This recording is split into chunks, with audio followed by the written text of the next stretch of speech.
नमो विष्णुपादाय कृष्णप्रेष्ठाय भूतले श्रीमते जयपताकस्वामिन् इति नामिने नमाचार्यपादाय निताय कृपप्रदायिने गौरकथादामदाय नगरग्रामतारिणे नमो विष्णुपादाय कृष्णप्रेष्ठाय भूतले श्रीमते भक्तिवेदान्त स्वामिन् इति नामिने नमस्ते सारस्वते देवे गौरवाणी प्रचारिणे निर्विशेष शून्यवादी पाश्चात्य देशतारिणे हे श्री कृष्ण चैतन्य प्रभु नित्यानंद श्री अद्वैत गदाधर श्रीवासादि गौर भक्तवृंद हरे कृष्ण कृष्ण कृष्ण हरे हरे हरे राम राम राम हरे हरे ओम ओम अज्ञानतिमिरान्धस्य ज्ञानाञ्जनशलाकया चक्षुरुन्मिलितं येन तस्मै श्रीगुरुवे नमः मूकं करोति वाचालिं पङ्गं लङ्घयते गिरिं यत्कृपातमहं वन्दे श्रीगुरुं दीनतारिणं परमानन्दमाधवं श्रीचैतन्यमीश्वरं हरि ओಂ ತತ್ಸತ್ ಹರೇ ಕೃಷ್ಣ. ಎಲ್ಲರಿಗೂ ದಿನದ ಗೀತಾರ್ಥ ಸ್ಮರಿಸಿ ಕಾರ್ಯಕ್ರಮಕ್ಕೆ ಮತ್ತೊಮ್ಮೆ ಸುಸ್ವಾಗತ. ದಿನ ನಾವು ಭಗವದ್ಗೀತೆ ರೂಪದ 16ನೇ ಅಧ್ಯಾಯದ 21ನೇ ಶ್ಲೋಕವನ್ನ ಅಧ್ಯಯನ ಮಾಡ್ತಿದ್ದೀರಿ. ಈ ಶ್ಲೋಕದ ಅನುವಾದ ಹೀಗಿದೆ: ನರಕಕ್ಕೆ 3 ದ್ವಾರಗಳಿವೆ, ಕಾಮ, ಕ್ರೋಧ ಮತ್ತು ಲೋಭ. ಪ್ರತಿಯೊಬ್ಬ ವಿವೇಕಿಯು ಇವುಗಳನ್ನು ಬಿಡಬೇಕು, ಏಕೆಂದರೆ ಅವು ಆತ್ಮದ ಅವನತಿಗೆ ಕಾರಣವಾಗುತ್ತವೆ. ಹರೇ ಕೃಷ್ಣ. ಹಿಂಗೆ ನಾವು ಈಗ ಪ್ರಸ್ತುತ ದೈವಿ ಮತ್ತು ಅಸುರಿ ಸ್ವಭಾವಗಳ ಬಗ್ಗೆ ಓದ್ತಿದ್ದೀವಿ. ಈ ಸಾಲುಗಳಲ್ಲಿ ಕಳೆದ ಕೆಲವು ದಿನಗಳಿಂದ ನಾವು ಓದ್ತಿರೋ ಶ್ಲೋಕಗಳಿಂದ ಕೆಲವರಿಗೆ ಬಹಳಷ್ಟು ಬೇಜಾರಾಗ್ಬಿಟ್ಟಿರ್ಬೇಕು. ನೋಡಿ, ಇದೇ ಪದವನ್ನ ಮತ್ತೆ ಮತ್ತೆ ವಾಪಸ್ ಅದನ್ನೇ ಕೇಳ್ತಿದ್ವಿ.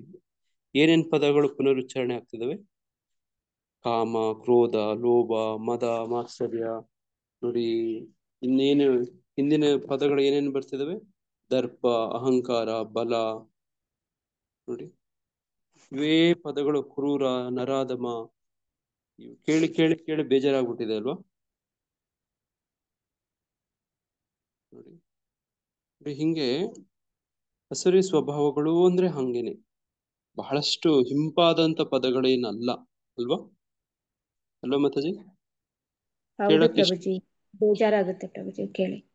ನೋಡಿ, ಈ ಹಿಂದಿನ ಕೆಲವು ಅದೇ ಒಂದೇ ಕೆಲವೆಲ್ಲ ಪದಗಳು ರಿಪೀಟ್ ಆಗ್ತಿದ್ದಾವೆ. ನೋಡಿ, ಎಲ್ಲಿಂದ? ಹಲವಾರು ಶ್ಲೋಕಗಳಿಂದ. 4ನೇ ಶ್ಲೋಕದಿಂದ ಶುರುವಾಯಿತು ಕತೆ. ಜಂಬ, ದರ್ಪ, ಅಭಿಮಾನ, ಕ್ರೋಧ, ಕ್ರೌರ್ಯ, ಅಜ್ಞಾನ.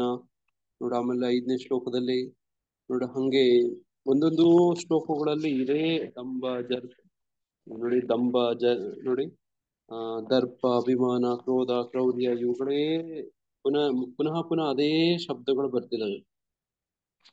ಹಂಗಾಗಿ ತಮ್ಮೆಲ್ಲರಿಗೂ ಸ್ವಲ್ಪ ಬೋರ್ ಅನ್ಸ್ತಿರ್ಬೋದು, ಆದ್ರೆ ಇದು ವಾಸ್ತವ ಸತ್ಯ. ಇದನ್ನ ಯಾಕೆ ಇಷ್ಟೊಂದು ಶ್ಲೋಕಗಳಲ್ಲಿ ಇಷ್ಟೊಂದು ಒತ್ತು ಕೊಟ್ಟು ಅದೇ ಪದಗಳನ್ನ ಪುನಃ ಉಚ್ಚರಿಸಿದರೆ ಭಗವಂತ? ಯಾಕೆಂದ್ರೆ ಇದು ತುಂಬಾ ಮುಖ್ಯ. ಈಗ ಪ್ರಸ್ತುತ ಭಗವಂತನಿಗೆ ಗೊತ್ತು ನಮ್ಮ ಮಾನಸಿಕ ಸ್ಥಿತಿ. ನೋಡಿ, ಇದನ್ನ ಹೇಳಿದ್ರೆ ನಮಗೆ ಕೋಪ ಬರುತ್ತೆ. ಯಾರಾದ್ರೂ ಕೆಟ್ಟವನನ್ನ ನೀನ್ ಕೆಟ್ಟವನು ಅಂತ ಹೇಳಿ ನೋಡಿ, ಅವನಿಗೆ ತುಂಬಾ ಆನಂದ ಆಗತ್ತಾ? ನೋಡಿದೀರಾ? ಇಲ್ಲ ಪ್ರಭುಜಿ, ಕೋಪ ಬರುತ್ತೆ ಅವನಿಗೆ. ಅವನಿಗೆ ಏನಾದ್ರೂ ಹೇಳಿ ನೋಡಿ, ಯಾರಿಗಾದ್ರೂ ನಿಮ್ಗೆ ಒಳ್ಳೇದನ್ ಬಗ್ಗೆ ಹೇಳಿ, ನೀವು ಎಷ್ಟು ಒಳ್ಳೆಯವರು ಅಂತ ಹೇಳಿ, ಅವನಿಗೆ ತುಂಬಾ ಖುಷಿ ಆಗತ್ತೆ. ನೀನ್ ಎಷ್ಟು ಕೆಟ್ಟವನು ಅಂತ ಹೇಳಿ ನೋಡಿ, ಅವನಲ್ಲಿರುವಂತ ದುಷ್ಟತನಗಳನ್ನ ಎತ್ತಿ ಹೇಳಿ, ಅವನಿಗೆ ಬಹಳ ಸಿಟ್ಟು ಬಹಳ ಬೇಜಾರಾಗತ್ತೆ. ನೋಡಿ, ಇದು ಬಹಳ ಸಹಜ, ಆದ್ರೆ ಇದು ಬಹಳ ಅನಿವಾರ್ಯ, ತಿಳ್ಕೊಳ್ಳೇಬೇಕಾಗಿರುವಂತದ್ದು. ನೋಡಿ, ನರಕಕ್ಕೆ ದಾರಿಗಳ ಬಗ್ಗೆ ಹೇಳ್ತಿರೋದು. ನೋಡಿ, ಹಿಂದೆ ಈ ಭಗವದ್ಗೀತೆಯ ಒಂದು ಬಣ್ಣದ ಚಿತ್ರದಲ್ಲೂ ಇದನ್ನ ಸತಿ ಬರೆದು ತೋರಿಸಿದ್ರು, ನಾನು ನೋಡಿದಂತ ಜ್ಞಾಪಕ ಇದೆ. ನೋಡಿ ಹಂಗೆ ಈ ಮೂರು ನರಕಕ್ಕೆ ದ್ವಾರಗಳು ಅಂತ ಹೇಳೋದು. ನೋಡಿ ನರಕ ಅಂದ್ರೆ ನಿಮ್ಗೊಂದು ಕಲ್ಪನೆ, ಎಂತವ್ರಿಗೂ ಒಂದು ಕಲ್ಪನೆ ಇರುತ್ತೆ, ಎಂತ ಧರ್ಮದವ್ರಿಗೂ ಒಂದು ಕಲ್ಪನೆ ಇರುತ್ತೆ. ಅದು ಇಸ್ಲಾಂ ಧರ್ಮ ಆಗ್ಬೋದು, ಕ್ರೈಸ್ತ ಧರ್ಮ ಆಗ್ಬೋದು, ಅಥವಾ ಹಿಂದೂ ಸನಾತನ ಧರ್ಮ ಆಗ್ಬೋದು, ಅಥವಾ ಇನ್ನೊಂದು ಮತ್ತೊಂದು ಯಾರಿಗೇ ಆಗ್ಲಿ ನರಕ ಅಂದ್ರೆ ಗೊತ್ತಿಲ್ಲ. ಏನು ನರಕಕ್ಕೆ ಯಾಕೆ ಇಷ್ಟೊಂದು ವಿಶೇಷ?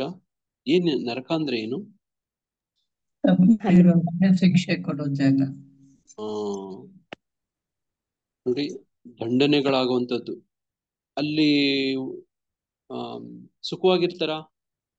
ಇಲ್ಲ ಪ್ರಭುಜಿ. ಹಂಗೆ ನರಕ ಅನ್ನುವಂಥದ್ದು ಆ ಇಲ್ಲಿ ನಾವು ಕಲ್ಪನೆ ಮಾಡ್ಕೋಬಹುದು, ನರಕದಲ್ಲಿ ಹೆಂಗಿರ್ತಾರೆ ಅನ್ನುವಂಥದ್ದನ್ನ ಕಲ್ಪನೆ ಮಾಡ್ಬೋದು. ಈಗಿನ ಕಾಲಗಳಿಗೆ ನರಕದ ಅನುಭವ ಆಗ್ಬೇಕು ಅಂದ್ರೆ ನೀವು ಎಲ್ಲೋಗ್ಬೇಕು ಅಂದ್ರೆ ಎಲ್ಲೋಗ್ಬೇಕು ಮಾತಾಜಿ? ನಾವಿದ್ದಲ್ಲೇ ಗೊತ್ತಾಗುತ್ತೆ ಪ್ರಭುಜಿ. ನಾವ್ ಎಲ್ಲಿ ಇರ್ತೀವೋ ಅಲ್ಲೇ.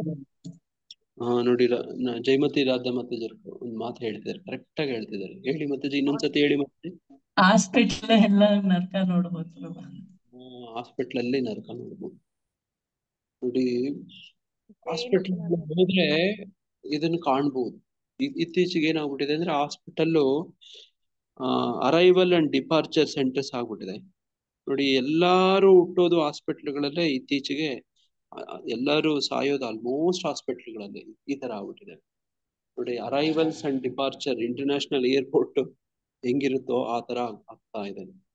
ನೋಡಿ ಅಲ್ಲಿ ಎರಡು ತರ, ನೋಡಿ ಅಲ್ಲಿ ಹೆರಿಗೆಯ ನೋವನ್ನು ಕೂಡ ಕಾಣ್ತೀರಿ, ಆಮೇಲೆ ನೋಡಿ ಮಗು ಹುಟ್ಟಿದಾಗ ಕೂಡ ಅಳುತ್ತೆ. ನೋಡಿ ಡಿಪಾರ್ಚರ್ ನೋಡಿ ಅದನ್ನು ಕೂಡ ಕಾಣ್ಬೋದು. ಮತ್ತೆ ಅಲ್ಲಿ ಈ ನೋಡಿ ಯಮರಾಜನಾದ್ರೂ ಬರೀ ಪ್ರಾಣ ಒಂದು ಹೇಳ್ಕೊಂಡು ಹೋಗ್ತಾನಂತೆ. ನೋಡಿ ವೈದ್ಯರಾಜೋ ನಮಸ್ತುಭ್ಯಂ ಯಮರಾಜ ಸಹೋದರ ಅಂತ ಹೇಳ್ತಾರೆ. ಯಾಕೆ? ಯಮರಾಜ ಬರೀ ಪ್ರಾಣ ಒಂದೇ ಇಟ್ಕೊಂಡು ಹೋಗ್ತಾನಂತೆ, ವೈದ್ಯರಾಜ ಏನ್ ತಗೊಂಡ್ ಹೋಗ್ತಾನೆ? ನಮ್ಮ ಆಸ್ತಿ ಪಾಸ್ತಿ ಹಣ ಎಲ್ಲ ಹೋಗುತ್ತೆ ಅಂತ. ನೋಡಿ ಹಿಂಗಿರುತ್ತೆ ಕಥೆ. ಹಾಸ್ಪಿಟಲ್ಸ್ ಅಂದ್ರೆ ನೋಡಿ ಬರೀ ಪ್ರಾಣನೇ ಅಲ್ಲ, ನೋಡಿ ಇದೆಲ್ಲಾನು ಹೋಗುತ್ತೆ, ಸಕ್ ಮಾಡ್ತಾರೆ. ಮತ್ತೆ ಅದಕ್ಕೂ ಬೇರೆ ಬೇರೆ ತಂತ್ರಗಳು ಕೂಡ ಇದಾವೆ. ಈ ತರದ್ದು ವಿಚಿತ್ರ ವಿಚಿತ್ರ ಅಲ್ವಾ? ನೋಡಿ ಹಂಗೆ ನರಕಕ್ಕೆ ಮೂರು ದ್ವಾರಗಳು ಅನ್ನುವಂಥದ್ದು ಇಲ್ಲೊಂದು ರೂಪಕ ಅಲಂಕಾರಕ್ಕೆ ಹೋಲಿಸ್ತಿದ್ದಾರೆ. ಒಂದು ಅಲಂಕಾರ ಅಂದ್ರೆ ಶೃಂಗಾರ ಅಲ್ಲ, ಸಾಹಿತ್ಯದಲ್ಲಿ ಅದೊಂದು ಪ್ರಕಾರ ಹೇಳುವಂಥದ್ದನ್ನ ಈ ತರ ಹೇಳೋದು. ನೋಡಿ ನರಕಕ್ಕೆ ಮೂರು ದ್ವಾರಗಳು ಅಂತ ಹೇಳ್ಬಿಟ್ಟಿದ್ದಾರೆ. ಕನ್ನಡ ಸಾಹಿತ್ಯ ಸ್ವಲ್ಪ ಗೊತ್ತಿದ್ರೆ ನೋಡಿ ಅದರಲ್ಲಿ ಬೇರೆ ಬೇರೆ ಅಲಂಕಾರಗಳು ಇದೆ. ಉಪಮಾಲಂಕಾರದಲ್ಲಿ ಏನ್ ಮುಖ್ಯವಾಗಿ ಬರುತ್ತೆ ಅಂದ್ರೆ ಅಂತೆ, ನರಕದ ಮೂರು ದ್ವಾರಗಳಂತೆ ಕಾಮ ಕ್ರೋಧ ಲೋಭ ಅಂತ ಹೇಳೋದು ಉಪಮಾಲಂಕಾರ. ನೋಡಿ ಅದನ್ನ ತಿಳಿಸ್ತಾರೆ. ಇಲ್ಲಿ ನರಕಕ್ಕೆ ಮೂರು ದ್ವಾರಗಳು ಅಂತಾನೆ ಹೇಳ್ಬಿಡುತ್ತೆ, ಅಂತೆ ಎಲ್ಲ ಹೇಳಲ್ಲ. ನೋಡಿ ನೋಡಿ ಹಂಗೆ ನೋಡಿ ಇಲ್ಲಿ ಇದು ರೂಪಕಾಲಂಕಾರ ಅಂತ ಹೇಳ್ತಾರೆ. ನೋಡಿ ಇಂಗ್ಲಿಷ್ ಅಲ್ಲಿ ಮೆಟಾಫರ್ ಅಂತ ಹೇಳ್ತಾರೆ. ನೋಡಿ ಒಂದು ದ್ವಾರ ಅಂತಂದ್ರೆ ನಿಮಗೊಂದು ಕಲ್ಪನೆ ಇದೆ. ನಿಮ್ಮ ಮನೆಗೆ ಸಾಮಾನ್ಯವಾಗಿ ಬಾಗಿಲು, ಮೇನ್ ಎಂಟ್ರೆನ್ಸು, ಬ್ಯಾಕ್ ಎಂಟ್ರೆನ್ಸ್ ಈ ತರದೆಲ್ಲ ಇರ್ತಲ್ವಾ? ಒಂದು ಅಥವಾ ಎರಡು ಅಥವಾ ಮೂರು ಈ ತರ ದ್ವಾರಗಳು ಇರ್ತವೆ ಅಲ್ವಾ? ಆ ದ್ವಾರದ ಮುಖಾಂತರನೇ ಪ್ರವೇಶ ಮಾಡೋದು, ಅದರ ಮುಖಾಂತರನೇ ಆಚೆ ಬರೋದು. ನೋಡಿ ಅದಕ್ಕೆ ಹೋಲ್ಸಿರುವಂತದ್ದು ಬಹಳ ವಿಶೇಷ. ಇದನ್ನ ಓದಿ ಕೇಳಿ ತಿಳ್ಕೊಂಡವರು ಕಾಮಕ್ರೋಧ ಲೋಭಗಳ ಬಗ್ಗೆ ವಿಶೇಷವಾಗಿ ಎಚ್ಚರಿಕೆ ತಗೋಬೇಕು ಅಂತ. ನೋಡಿ ಅಸುರಿ ಸ್ವಭಾವಗಳನ್ನ ಹಿಂದೆ ಶ್ಲೋಕಗಳಲ್ಲಿ ಎಷ್ಟೊಂದು ಬೇರೆ ಬೇರೆ ತರವಾಗಿ ಹೇಳ್ಕೊಂಡ್ ಬಂದ್ರು. ಆದ್ರೆ ಮುಖ್ಯವಾಗಿ ಮೂರು ವಿಚಾರಗಳನ್ನ ಇಲ್ಲಿ ಹೆಸರಿಡ್ದು ಹೇಳ್ತಿರೋದು.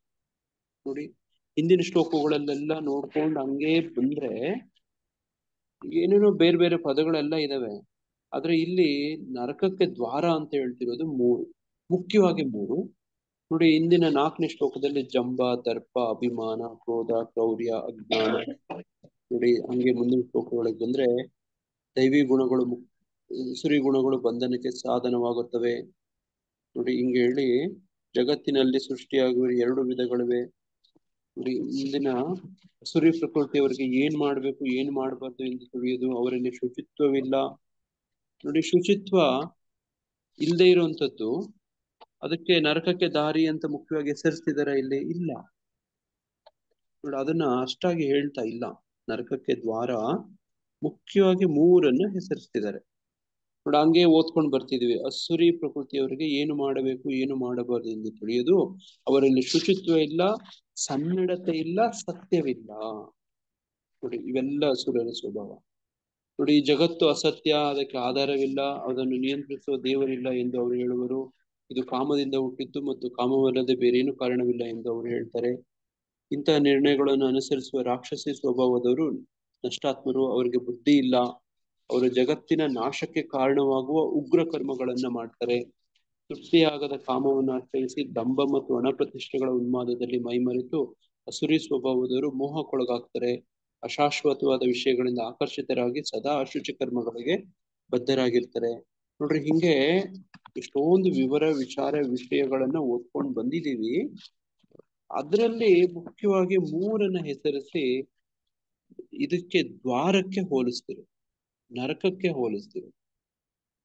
ನೋಡಿ ಹಂಗೆ ನೋಡಿ ಈ ತರದ್ದು ನೋಡಿ ನಮ್ಮ ಪುರಾಣದಲ್ಲೂ ಕೂಡ ಕಾಮದಿಂದ ಕೆಟ್ಟವರು, ಕ್ರೋಧದಿಂದ ಕೆಟ್ಟವರು, ಲೋಭದಿಂದ ಕೆಟ್ಟವರನ್ನು ಕೂಡ ನಾವೆಲ್ಲ ನೋಡ್ಬೋದು. ನೋಡಿ ಕಾಮದಿಂದ ಕೆಟ್ಟವ್ರು ಯಾರಾದ್ರೂ ಉದಾಹರಣೆ ಹೇಳ್ತೀರಾ?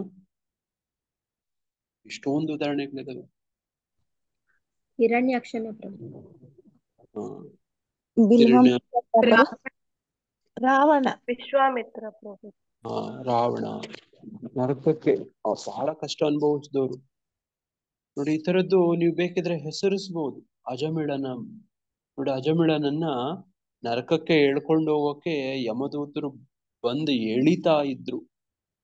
ನಿನ್ನ ಜೀವನದಲ್ಲಿ ನೀನ್ ಮಾಡಿರೋಂಥವುಗಳು ನರಕಕ್ಕೆ ನೋಡಿ ಎಳ್ಕೊಂಡು ಹೋಗೋಕೆ ಅರ್ಹ ಅಂತ ಅವ್ರು ಬಂದು ಎಳಿತಾ ಇದ್ರು. ಆದ್ರೆ ಅದರಲ್ಲಿ ಎಲ್ಲೋ ಒಂದ್ ಕಡೆ ಒಂದು ಒಳ್ಳೆ ಕೆಲಸ ಮಾಡಿದ್ದ ಆತ. ನೋಡಿ ಅದನ್ನೇ ಅಜ್ಞಾತ ಸುಕೃತಿ ಅಂತ ಹೇಳೋದು. ನಮ್ಗೆ ಗೊತ್ತಿರೋದಿಲ್ಲ. ನಮಗೆ ನೋಡಿ ಆತ ಮೂಲತಃ ಬ್ರಾಹ್ಮಣ ಕುಟುಂಬದಲ್ಲಿ ಹುಟ್ಟಿರ್ತಾನೆ. ಅಲ್ಲಿ ಪಡ್ಕೊಂಡ ಎಲ್ಲ ಒಳ್ಳೆ ಸಂಸ್ಕಾರಗಳು ಇತ್ತು. ಆದ್ರೆ ಒಂದು ಹಂತದಲ್ಲಿ ಆತ ಯಜ್ಞಕ್ಕೆ, ಹೋಮಕ್ಕೆ, ಸೌದೆ ತರಕ್ಕೆ ಕಾಡಿಗೆ ಹೋದಂತ ಸಂದರ್ಭದಲ್ಲಿ ನೋಡಿ ಒಬ್ಬ ವೈಶ್ಯ ಸ್ತ್ರೀ, ನೋಡಿ ಒಬ್ಬ ಅಸುರ, ಅಸುರ ಅಂತಂದ್ರೆ ಒಬ್ಬ ಶೂದ್ರ ಅಂತ ಹೇಳ್ಬೋದು, ಅಥವಾ ತುಚ್ಛ ವ್ಯಕ್ತಿ. ನೋಡಿ ಆತನ ಅವರ ಮಧ್ಯೆ ನೋಡಿ ಆಲಿಂಗನವನ್ನು ನೋಡಿ ಆತ ಆಕರ್ಷಿತನಾಗ್ಬಿಡ್ತಾನೆ. ನೋಡಿ ಆತನಿಗೆ ಏನು ಸಂಸ್ಕಾರ ಸಿಕ್ಕಿತ್ತೋ ಕುಟುಂಬದ ಹಿನ್ನೆಲೆ ಎಲ್ಲ ಮರ್ತು ಬಿಟ್ಬಿಡ್ತಾನೆ. ನೋಡಿ ಆತನಿಗೂ ಕೂಡ ವಿವಾಹ ಆಗಿರುತ್ತೆ. ನವ ಯುವಕ ತರುಣ. ನೋಡಿ ಎಲ್ಲ ಬಿಟ್ಟು ಆ ವೈಶ್ಯ ಸ್ತ್ರೀಯಿಂದನೇ ಹೋಗ್ಬಿಡ್ತಾನೆ. ನೋಡಿ ಆತನ್ ನೋಡಿ ಅಲ್ಲಿಂದ ಇಲ್ಲಿ ಹೇಳ್ತಿರೋಂಗೆ ಆಕೆಯನ್ನ ಇನ್ನ ಪಾಲನೆ ಪೋಷಣೆ ಎಲ್ಲ ಮಾಡ್ಬೇಕು, ಆಕೆ ಜೊತೆ ಸಂಸಾರ ಮಾಡ್ಬೇಕು. ನೋಡಿ ಮಕ್ಕಳಾಗ್ತವೆ, ಮತ್ತೆ ಅವುಗಳಿಗೆಲ್ಲಾನು ಬಹಳಷ್ಟು ದುಡ್ಡು, ಕಾಸು, ಹಣ ಎಲ್ಲ ಬೇಕು. ಈಗೇನ್ ಮಾಡೋದು? ನ್ಯಾಯಯುತವಾಗಿ ದುಡಿದ್ರೆ ವೇಶ್ಯೆ ಜೊತೆ ಸಂಸಾರ ಮಾಡಕ್ಕಾಗಲ್ಲ. ಈಗೇನ್ ಮಾಡ್ಬೇಕು? ದರೋಡೆ ಮಾಡೋದು, ಜೂಜಾಡೋದು, ಕೊಲೆ ಮಾಡೋದು, ನೋಡಿ ಸುಲಿಗೆ ಮಾಡೋದು, ಅಪಹರಣ ಮಾಡೋದು, ಏನೆಲ್ಲ ಮಾಡ್ಬೋದು ಒಬ್ಬ ವ್ಯಕ್ತಿ. ಅನೈತಿಕ, ಅನಾಚಾರ ನೋಡಿ ಎಲ್ಲ ಮಾಡ್ತಾನೆ. ನೋಡಿ ವಯಸ್ಸಾಗತ್ತೆ, ನೋಡಿ ಸಾಯೋ ಸಂದರ್ಭ ಬರುತ್ತೆ, ನರಕಕ್ಕೆ ಹೋಗ್ಬೇಕು. ಇವೆಲ್ಲ ಮಾಡಿದಾನೆ ಜೀವನ ಪೂರ್ತಿ. ಕಾಮ, ಕ್ರೋಧ, ಲೋಭ ಎಲ್ಲ ಮಾಡಿದಾನೆ. ಈಗ ನರಕಕ್ಕೆ ಎಳ್ಕೊಂಡು ಹೋಗ್ಬೇಕು ಈಗ ಆತನ. ನೋಡಿ ನರಕಕ್ಕೆ ಎಳ್ಕೊಂಡು ಹೋಗಕ್ಕೆ ನೋಡಿ ಏನಾದ್ರು ತಪ್ಪು ಮಾಡಿದ್ರೆ, ಅಪರಾಧ, ಕ್ರೈಮ್ ಮಾಡಿದ್ರೆ ಮನೆ ಬಾಗಿಲಿಗೆ ಪೊಲೀಸ್ ಕಾನ್ಸ್ಟೇಬಲ್ಸ್ ಬರ್ತಾರೆ ನೋಡಿ ಎಳ್ಕೊಂಡು ಹೋಗೋಕೆ. ನೀವು ಬಹಳಷ್ಟು ಕಡೆ ಟಿವಿ ಸೀರಿಯಲ್ಗಳಲ್ಲೋ ಅಥವಾ ಬೇರೆ ಬೇರೆ ಸಂದರ್ಭಗಳಲ್ಲಿ ನೋಡಿರ್ತೀರಿ. ನೋಡಿ ಪೊಲೀಸರು ಮನೆ ಬಾಗಿಲು ತಟ್ಟಿದ್ರೆ ಇವ್ರು ಯಾಕೆ ಬಂದ್ರು ಅನ್ಸುತ್ತಲ್ವಾ? ಖುಷಿ ಆಗತ್ತಾ? ಇಲ್ಲ ಪ್ರಭುಜಿ. ಬಾಗಿಲು ತಟ್ಟಿದ್ರೆ ಅಯ್ಯೋ ಇವ್ರು ಯಾಕೆ ಬಂದ್ರು ಅನ್ಸುತ್ತೆ ಕ್ಷಣ ಅಲ್ವಾ? ನೋಡಿ ಇವ್ರು ಯಾಕೆ ಬಂದ್ರು ನೋಡಿ, ಅವ್ರಿಗೇನು ನಾವು ಬಹಳ ನೋಡಿ ಅಭಿಮಾನದಿಂದ ಏನ್ ಸ್ವಾಗತಿಸಲ್ಲ. ನೋಡಿ ಈ ತರದ್ದು ಇರುತ್ತೆ. ನೋಡಿ ಹಿಂಗೆ ಅಜಮಿಳನಿಗೆ ಬಂದ್ಬಿಡುತ್ತೆ. ನೋಡಿ ಈಗ ಆತನ ದೇಹದಿಂದ ನೋಡಿ ದೇಹ ಕೂಡ ಒಂದು ಗೃಹ, ಒಂದು ಮನೆ ನೋಡಿ, ಗೇಹ ಅಂತ ಹೇಳ್ತಾರೆ. ಒಂದು ಮನೆ, ಅದು ಕೂಡ ಒಂದು ಮನೆ, ನೆಲೆಸಕ್ಕೆ ಒಂದು ಸ್ಥಳ ನೋಡಿ. ಯಂತ್ರರೂಢಾಣಿ ಮಾಯೆಯ ನೋಡಿ, ಇದು ಒಂದು ವಾಹನ ನೋಡಿ, ಮಾಯೆ ಮಾಡಿರುವಂತ ಒಂದು ಯಂತ್ರ ನೋಡಿ. ನೋಡಿ ಅದ್ರೊಳಗಡೆ ಜೀವ ವಾಸ ಮಾಡುತ್ತೆ ನೋಡಿ. ಆತನನ್ನ ಈಗ ಎಳಿಯೋದು, ನರಕಕ್ಕೆ ಎಳ್ಕೊಂಡು ಹೋಗಕ್ ಬಂದಿರೋದು ನೋಡಿ. ಆ ಸಂದರ್ಭದಲ್ಲಿ ಇವ್ರು ನೋಡ್ತಾನೆ, ವಿಚಿತ್ರ ವಿಕಾರವಾಗಿ ಕಾಣ್ತಾರೆ. ಈಗೇನ್ ಮಾಡೋದು, ಆತನಿಗೆ ತುಂಬಾ ಭಯ ಆಗ್ಬಿಡುತ್ತೆ. ವಿಚಿತ್ರ ರೂಪಿ, ವಿಚಿತ್ರ ದೇಹ, ಕ್ರೂರ ನೋಡಿ. ಯಾಕೆ ಜನಗಳು ಸಾವಿಗೆ ಎದುರ್ಕೋತಾರೆ ಅಂದ್ರೆ, ಮುಂದೆ ಏನಾಗುತ್ತೋ, ಎಲ್ಲಿಗೆ ಹೇಳ್ಕೊಂಡು ಹೋಗ್ತಾರೋ, ಏನ್ ಮಾಡ್ತಾರೋ ನೋಡಿ, ಇದು ಅವ್ರಿಗೆ ಭಯ ಇರುತ್ತೆ. ಭಕ್ತರು ಯಾಕೆ ಭಯ ಬೀಳಲ್ಲ ಸಾವಿಗೆ ಅಂದ್ರೆ ನೋಡಿ, ಅವರು ಮುಖ್ಯವಾಗಿ ಕಾಮ, ಕ್ರೋಧ, ಲೋಭಗಳು ಸಾಮಾನ್ಯವಾಗಿ ಇರಬಾರದು ಭಕ್ತರಲ್ಲಿ ನೋಡಿ, ಇರೋದಿಲ್ಲ, ಇರಬಾರದು ನೋಡಿ. ಆ ಕಾರಣಕ್ಕೆ ಅವ್ರಿಗೆ ಒಂದು ಸ್ಪಷ್ಟ ಇರುತ್ತೆ, ನರಕಕ್ಕೆ ಹೇಳ್ಕೊಂಡು ಹೋಗಲ್ಲ ನಮ್ಮನ್ನ ಅಂತ, ನರಕಕ್ಕೆ ಹೋಗಲ್ಲ ನೋಡಿ. ಮತ್ತೆ ಹೆಂಗೆ ನೋಡಿ, ಭಗವದ್ಗೀತೆ ಓದಿದಾಗ ಇದು ಸ್ಪಷ್ಟ ಆಗತ್ತೆ ನೋಡಿ. ಏನ್ ಸ್ಪಷ್ಟ ಆಗತ್ತೆ, ಭಗವದ್ಗೀತೆಯಲ್ಲಿ ಎಲ್ಲಿ ಹೇಳಿದ್ದಾರೆ ಈ ತರ, ಯಾರಾದ್ರೂ ಹೇಳ್ತೀರಾ? ತ್ರಾಯತೆ ಭಾವಧರ್ಮ ಪ್ರಭು. ಹೌದು ಮಾತಾಜಿ, ಕರೆಕ್ಟ್ ಆಗಿ ಹೇಳಿದ್ರಿ ನೀವು ನೋಡಿ. ಸ್ವಲ್ಪಮಪಿ ಅಸ್ಯ ಧರ್ಮಸ್ಯ ತ್ರಾಯತೆ ಮಹತೋ ಭಯಾತ್ ನೋಡಿ. ಅಲ್ಲಿ ಪ್ರಭುಪಾದರು ಹೇಳ್ತಾರೆ, ಅಲ್ಲಿ ಭಾವಾರ್ಥದಲ್ಲೆಲ್ಲ ಓದಿದ್ರೆ ನೋಡಿ, ಅಲ್ಲಿ ಈ ತರದೆಲ್ಲ ಹೇಳ್ತಾರೆ. ನೋಡಿ, ಸ್ವಲ್ಪಮಪಿ ಅಸ್ಯ ಧರ್ಮಸ್ಯ ನೋಡಿ. ಅಜಮಿಡನು ಕೂಡ ಅದೇ ತರ ಮಾಡಿದ್ದ ನೋಡಿ. ಈಗ ಕಾಮ, ಕ್ರೋಧ, ಲೋಭ ಎಲ್ಲ ಈಗ ಪ್ರಸ್ತುತ ಮಾಡ್ತಿದ್ದಾನೆ. ಅದ್ರ ಹಿಂದೆ ಸ್ವಲ್ಪ ಭಕ್ತಿ ಎಲ್ಲ ಮಾಡಿದ್ದ ನೋಡಿ. ಆ ಕಾರಣವಾಗಿ ನೋಡಿ, ಆತ ಒಬ್ಬ ಮಗನಿಗೆ ನಾರಾಯಣ ಅಂತ ಹೆಸರಿಟ್ಟಿದ್ದ ನೋಡಿ. ನೋಡಿ, ಆ ಭಯಕ್ಕೆ ಭಗವಂತ ನಾರಾಯಣನ್ ಕರೆಯೋದಿಲ್ಲ, ತನ್ನ ಮಗ ನಾರಾಯಣನ್ ಕರೀತಾನೆ. ಅದು ಹೆಂಗ್ ಕರೀತಾನೆ ನೋಡಿ, ನಮ್ಮ ನಾಮ ಉಚ್ಚಾರಣೆಯಲ್ಲಿ ನಮ್ಮ ನಾಮಾಚಾರ್ಯ ಹರಿದಾಸ್ ಠಾಕೂರ್ ಅವರು ನೋಡಿ, ಪ್ರಸ್ತುತ ಈಗ ಮಹಾನಿಧಿ ಸ್ವಾಮಿಗಳು ಅಂತ ಇದ್ದಾರೆ. ಅವರು the art of chanting Hare Krishna ಅಂತ ಪುಸ್ತಕ ಬರ್ತಿದ್ದಾರೆ. ತಾವು ಯಾರಾದ್ರೂ ಇಂಗ್ಲಿಷ್ ಗೊತ್ತಿರೋರು ಈ ಪುಸ್ತಕವನ್ನು ಓದ್ಲೇಬೇಕು ಅಂತ ಕೇಳ್ಕೊಳ್ತೇನೆ ನೋಡಿ. ಓದ್ಲೇಬೇಕು, ಒತ್ತಾಯ ಮಾಡ್ತೇನೆ. The art of chanting Hare Krishna.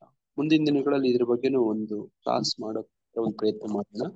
ಯಾರು ಬರ್ದಿರೋದು? ಮಹಾನಿಧಿ ಸ್ವಾಮಿಗಳು, ಓಕೆ. ಪ್ರಭುಪಾದ್ ಡಿಸೈಪಲ್, ಅವರು ಫಾರಿನರು. ಮಹಾನಿಧಿ ಸ್ವಾಮಿ ಅಂತ ನೀವು ಗೂಗಲ್ ಸರ್ಚ್ ಮಾಡಿದ್ರೆ, the art of chanting Hare Krishna ಅಂತ ನೀವು ಕೊಟ್ರೆ ಅದರಲ್ಲಿ ಬರುತ್ತೆ ನೋಡಿ. ಅದ್ರ ಮೇಲೆ ಮುಂದಿನ ದಿನಗಳಲ್ಲಿ ಒಂದು ಕ್ಲಾಸ್ ಕೂಡ ಮಾಡಿಸ್ಬೇಕು ನೋಡಿ. ಹಿಂದೆ ಆಗಿತ್ತು, ಅದ್ರ ಬಗ್ಗೆ ಆಗಿತ್ತು ಆಕ್ಚುಲಿ. ಅದರಲ್ಲಿ ಹೇಳ್ತಾರೆ ಬೇರೆ ಬೇರೆ ತರ ನಾಮಗಳು, ಶುದ್ಧ ನಾಮ ನೋಡಿ, ಅಪಭ್ರಂಶ ನೋಡಿ, ನಾಮಾಭಾಷಾ ಅಂತ ಹೇಳ್ತಾರೆ ನೋಡಿ. ಹಂಗೆ ಆ ನಾಮಾಭಾಷಾ ಆತ ತಗೊಳ್ಳೋದು ನೋಡಿ. ಆತನು ಸ್ಪಷ್ಟವಾಗಿ ನಾರಾಯಣನ್ನೇ ಉದ್ದೇಶಿಸಿ ಕರೀಲಿಲ್ಲ, ತನ್ನ ಮಗ ನಾರಾಯಣನ್ ಕರೆದ. ಆದ್ರೆ ಅದು ವಿನಮ್ರ ಸ್ಥಿತಿಯಲ್ಲಿ ಕರೆದ ನೋಡಿ. ಬೇರೆ ಏನೂ ಆಧಾರ ಇಲ್ಲ ಅನ್ನೊಂದು ರೀತಿ ಕರೆದ ನೋಡಿ. ಭಗವಂತನ ವಿಷ್ಣು ಲೋಕದಿಂದ ವಿಷ್ಣು ದೂತರು ಬಂದ್ಬಿಡ್ತಾರೆ. ನಾವ್ ಹಿಂದೆ ಇದ್ರ ಬಗ್ಗೆ ಚರ್ಚೆ ಮಾಡಿದ್ವಿ, ಜ್ಞಾಪಕ ಐತಿ ನಿಮ್ಗೆ? ಎಷ್ಟು ಜನ ವಿಷ್ಣು ದೂತರು ಬರ್ತಾರೆ ಸಂದರ್ಭದಲ್ಲಿ? 4 ಜನ ಬರ್ತಾರೆ ಪ್ರಭು. ಯಾಕೆ 4 ಜನ ಬರ್ತಾರಂತೆ? ನಾರಾಯಣ ಅಂತ 4 ಪದಗಳಿದಾವಲ್ಲ ಪ್ರಭು. ನೋಡಿ, ಒಂದು ನಾರಾಯಣ ಅನ್ನೋ ಪದದಲ್ಲಿ ನೋಡಿ 4 ಪದಗಳಿದಾವಂತೆ ನೋಡಿ. ಹಿಂಗಿದೆ ಕತೆ ನೋಡಿ. ನೋಡಿ ಹಂಗೆ ಇನ್ನ ನಮ್ಮ ಹರೇ ಕೃಷ್ಣ ಮಹಾಮಂತ್ರದಲ್ಲಿ ಜಪ ಮಾಡಿದ್ರೆ ಎಷ್ಟು ಜನ ಬರ್ತಾರೆ ಅಂತ ನಾವು ಚರ್ಚೆ ಮಾಡಿದ್ವಿ, ಜ್ಞಾಪಕ ಇದೆಯಾ? ಹಾ ಪ್ರಭುಜಿ. 12,000 ಏನೋ ಹೇಳ್ದಂಗೆ.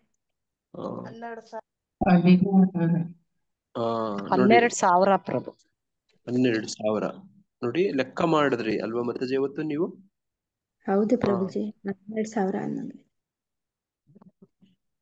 ಹಂಗೆ ಲೆಕ್ಕ ನಾವು ಗುಣ ಲೆಕ್ಕ ಮಾಡ್ಕೋಬಹುದು ನೋಡ್ರಿ. ನಿಮ್ಗಿಲ್ಲಿ ಚಿತ್ರದಲ್ಲಿ ಅಜಮಿಳನ್ ಕಥೆನೇ ಕಾಣಿಸ್ತಾ ಇದೆ ನಿಮ್ಗೆ ನೋಡಿ ಇಲ್ಲಿ ವೇಶ್ಯ ಸ್ತ್ರೀಯನ್ನು ನೋಡ್ತಿದ್ದಾನೆ.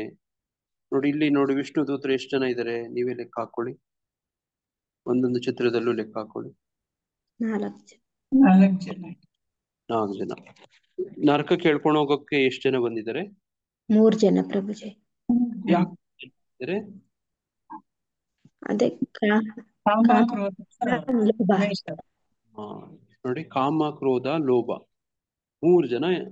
ನೋಡಿ 3 ನರಕಕ್ಕೆ ದಾರಿ ಎಳ್ಕೊಂಡು ಹೋಗಕ್ 3 ಜನ ಬಂದಿದ್ದಾರೆ. ನೋಡಿ ಎಷ್ಟು ಚೆನ್ನಾಗಿದೆ ನೋಡಿ ಚಿತ್ರಗಳಲ್ಲೆಲ್ಲ ನೋಡಿ 3 ಜನ ಬಂದಿದ್ದಾರೆ. ನೋಡಿ ಈ ಯಾವುದೇ ಚಿತ್ರದಲ್ಲಿ ನೋಡಿ ಯಾರೇ ಬರ್ದಿರೋದು ನೋಡಿ ಇಸ್ಕಾನ್ ಅವ್ರು ಬರ್ದಿರೋದೇ ಅಂತ ಏನಲ್ಲ ನೋಡಿ, ಯಾವರೇ ಬರ್ದಿರೋರು ನೋಡಿ ಲೆಕ್ಕ ಹಾಕೊಳ್ಳಿ. ನೋಡಿ 3 ಜನ ಇವರು ದೂತರು ಯಮದೂತರು ಬಂದಿದ್ದಾರೆ. 4 ಜನ ವಿಷ್ಣು ದೂತರು ಬಂದಿದ್ದಾರೆ. ನೋಡಿ ಅವ್ರಿಗಿಂತ ಒಂದ್ ಸಂಖ್ಯೆ ಹೆಚ್ಚು. ನೋಡಿ ಕಾಮ ಕ್ರೋಧ ಲೋಭ ಈ ದ್ವಾರಗಳಾದ್ರೆ ನೋಡಿ 3 ಜನ ಹಿಂಗ್ ಬಂದ್ರೆ ನೋಡಿ ನಾರಾಯಣ 4 ಅಕ್ಷರಗಳ ಪದ. ನೋಡಿ 4 ಜನ ವಿಷ್ಣು ದೂತರು ಬಂದಿದೆ. ನೋಡಿ ಕಾಣಿಸ್ತಿದ್ಯಾ ಮೊಬೈಲ್ ಸ್ಕ್ರೀನ್ ಅಲ್ಲಿ? ಹರೇ ಕಾಣಿಸ್ತಿದೆ. ಕೃಷ್ಣ. ನೋಡಿ ಹಂಗೆ ಹಿಂಗೆ ಹರೇ ಕೃಷ್ಣ ಮಹಾಮಂತ್ರ ನಮ್ಗೆ ನೋಡಿ ಸಾಯೋಗಳಿಗೆ ವಿಶೇಷವಾಗಿ ಇದೊಂದು ಪರೀಕ್ಷೆ. ನೋಡಿ ಇದೊಂದು ಪರೀಕ್ಷೆ. ಅದು ಪರೀಕ್ಷೆಯಲ್ಲಿ ಓದ್ಕೊಂಡು ಹೋಗದೆ ಹಂಗೆ ಬರೆಯಕ್ಕಾಗತ್ತಾ? ಓದ್ಕೊಂಡು ಹೋಗದೆ ಪರೀಕ್ಷೆ ಪಾಸ್ ಮಾಡ್ಬೋದಾ? ಆಗೋದಿಲ್ಲ. ಆಗೋದಿಲ್ಲ ಪ್ರಭುಜಿ. ಪ್ರಭುಜಿ ಓದ್ಬೇಕು, ಅಭ್ಯಾಸ ಮಾಡ್ಬೇಕು. ಮೊದ್ಲು ಪಾಠ ಕೇಳ್ಬೇಕು, ಪಾಠ ಕೇಳಿ ಅಭ್ಯಾಸ ಮಾಡ್ಬೇಕು, ಅಭ್ಯಾಸ ಮಾಡಿ ಪುನರಾವರ್ತನೆ ರಿವಿಷನ್ ಮಾಡ್ಬೇಕು. ನೋಡಿ ಆಮೇಲೆ ಪರೀಕ್ಷೆ ಎದುರಿಸ್ಬೇಕು. ಪರೀಕ್ಷೆ ಕೊಡ್ತಾರೆ, ಪರೀಕ್ಷೆ ಜೀವನದಲ್ಲಿ ಬಂದೇ ಬರುತ್ತೆ. ನೋಡಿ ಪರೀಕ್ಷೆ ಎಲ್ಲರಿಗೂ ಬರುತ್ತೆ. ಫೈನಲ್ ಎಕ್ಸಾಮ್ ಅಂತ ಒಂದಿರುತ್ತೆ. ಫೈನಲ್ ಎಕ್ಸಾಮ್ ಅಂದ್ರೆ ಏನು? ಯಾವುದು? ಸಾವು ಪ್ರಭುಜಿ. ಸಾವು. ನೋಡಿ ಇವನ್ನೆಲ್ಲ ಕೇಳಕ್ಕೆ ಬೇಜಾರಾಗತ್ತಲ್ಲ, ಏನಪ್ಪ ಇವರೆಲ್ಲ ನೆಗೆಟಿವ್ ಮಾತಾಡ್ತಾರೆ. ಇಲ್ಲ ಪ್ರಭು, ಅದೇ ನಿಜ. ಸತ್ಯ ಪ್ರಭುಜಿ, ಸತ್ಯನೇ ಮಾತಾಡ್ತಾ ಇದ್ದೀರಾ. ಸತ್ಯನೇ, ಅದೇ ನಿಜ. ಅದನ್ನ ತಿಳ್ಕೊಬೇಕು ನಾವು. ಮೊನ್ನೆ ಪರಮ ಹರೇ ಕೃಷ್ಣ ಮಂತ್ರದ ಪೂರ್ತಿ ಹೇಳಿದ್ರಲ್ಲ ಎಷ್ಟು ನಂಬರ್ ಅಂತ, ಅದ ಹೆಂಗೆ ಪ್ರಭು? ಏನ್ ಮಾತಾಜಿ? ಹರೇ ಕೃಷ್ಣ ಮಂತ್ರದಲ್ಲಿ ಎಷ್ಟು ಜನ ಬರ್ತಾರೆ ಅಂತ ಹೇಳಿದ್ರಲ್ಲ, ಇವಾಗ ಒಂದ್ ನಂಬರ್ ಹೇಳಿದ್ರಲ್ಲ, ಅದ್ ಹೇಗೆ? ಹೇಗೆ ಅಂದ್ರೆ ಮಾತಾಜಿ ಯಾರಾದ್ರೂ ಹೇಳ್ತೀರಾ? ಮೊನ್ನೆ ನಾವು ಚರ್ಚೆ ಮಾಡಿದ್ವಿ, ಯಾರಿಗಾದ್ರೂ ಜ್ಞಾಪಕ ಇದೆಯಾ? ಹೇಗೆ 12,000 ಆಯ್ತದು?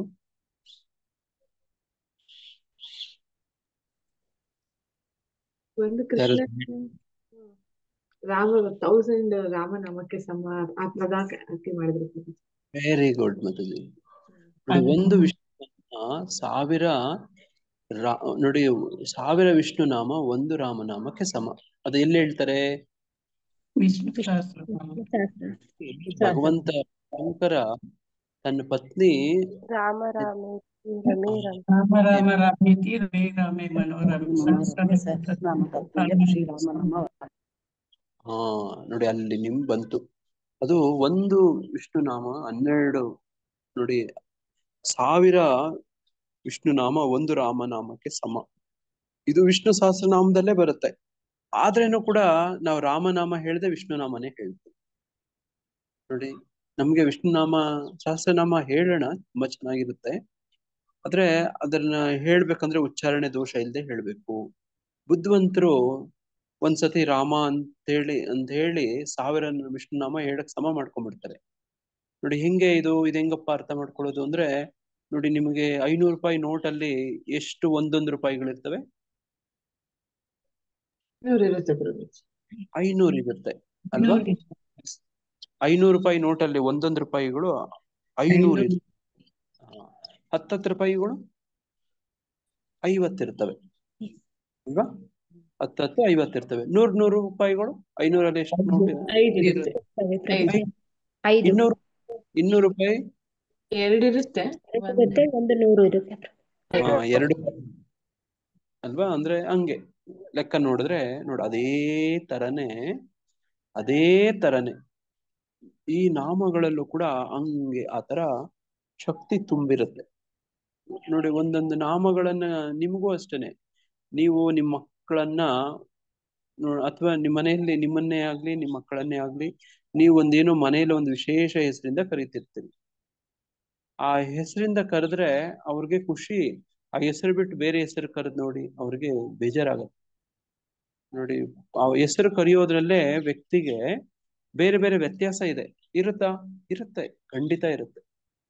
ನೋಡಿ, ನೀವು ನಿಮ್ಮ ಮಕ್ಕಳನ್ನ ಏನೋ ಪ್ರೀತಿಯಿಂದ ಪುಟ್ಟು ಮುಟ್ಟು ಏನೋ ಒಂದ್ ಹೆಸರಿಂದ ಕರೀತಿರ್ತೀರಿ.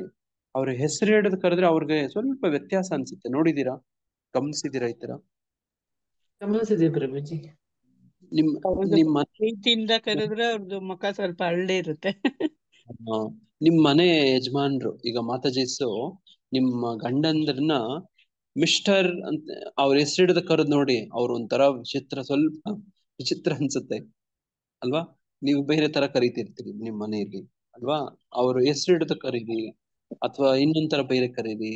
ನೋಡಿ, ಇನ್ನು ಕೆಲವ್ರು ಏನ್ ಹೇಳ್ತಾರೆ, ಆ ನೀವ್ ಹೆಸರುಗಳು ಮಕ್ಕಳ ಸಾಮಾನ್ಯ ಹೆಸರು ಕರೆದ್ಬಿಟ್ಟು ಅಪ್ಪ ಅಂತಾರೆ, ಅವ್ರಪ್ಪ ಅಂತಾರೆ. ಅವರಪ್ಪ ಅಂತ ಹೇಳ್ತಾರೆ. ನಿಮ್ ಮಗನ ಹೆಸರು ಹೇಳಿ ನೋಡಿ ಅವ್ರಪ್ಪ ಅಂತ. ಮಡ್ಯ ಅಂತ. ಹಾ, ನೋಡಿ, ಮಗು ಹೆಸರು ಹೇಳಿ ಅವರಪ್ಪ ಬಂದಿದ್ದಾರೆ ಅಂತ ಹೇಳ್ತಾರೆ. ನನ್ ಗಂಡ ಬಂದಿದ್ದಾರೆ, ಮಿಸ್ಟರ್ ಸೋ ಅಂಡ್ ಸೋ ಬಂದಿದ್ದಾರೆ ಅಂತೆಲ್ಲ ಹೇಳಲ್ಲ. ನೀವು ಹೇಳ್ತೀರಾ?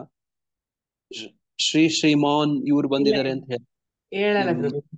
ಮಗನ ಹೆಸರು ಮಗಳ ಹೆಸರು ಹೇಳಿ ಅವ್ರಪ್ಪ ಬಂದಿದ್ದಾರೆ ಅಂತ ಹೇಳ್ತೀವಿ. ನೋಡ, ಈ ತರದ್ದು ವ್ಯತ್ಯಾಸ ಇದು ನಿಜ. ಇದು ನಿಜ. ಇದು ಬೇಕಾದ್ರೆ ಒಂದ್ಸತಿ ಚಿಂತನೆ ಮಾಡಿ ನೋಡಿ, ಹಂಗೇ ಯೋಚನೆ ಮಾಡಿ ನೋಡಿ. ನೋಡಿ, ಹಂಗೆ ಹಂಗೆ ಸಾವಿರ ವಿಷ್ಣು ನಾಮ ನಾರಾಯಣ ನಾಮ ರಾಮನಾಮಕ್ಕೆ ಸಮ. ಎಷ್ಟು ರಾಮನಾಮ ಎಷ್ಟು ಕೃಷ್ಣ ನಾಮಕ್ಕೆ ಸಮ? ಒಂದು ಕೃಷ್ಣ ನಾಮ ಎಷ್ಟು?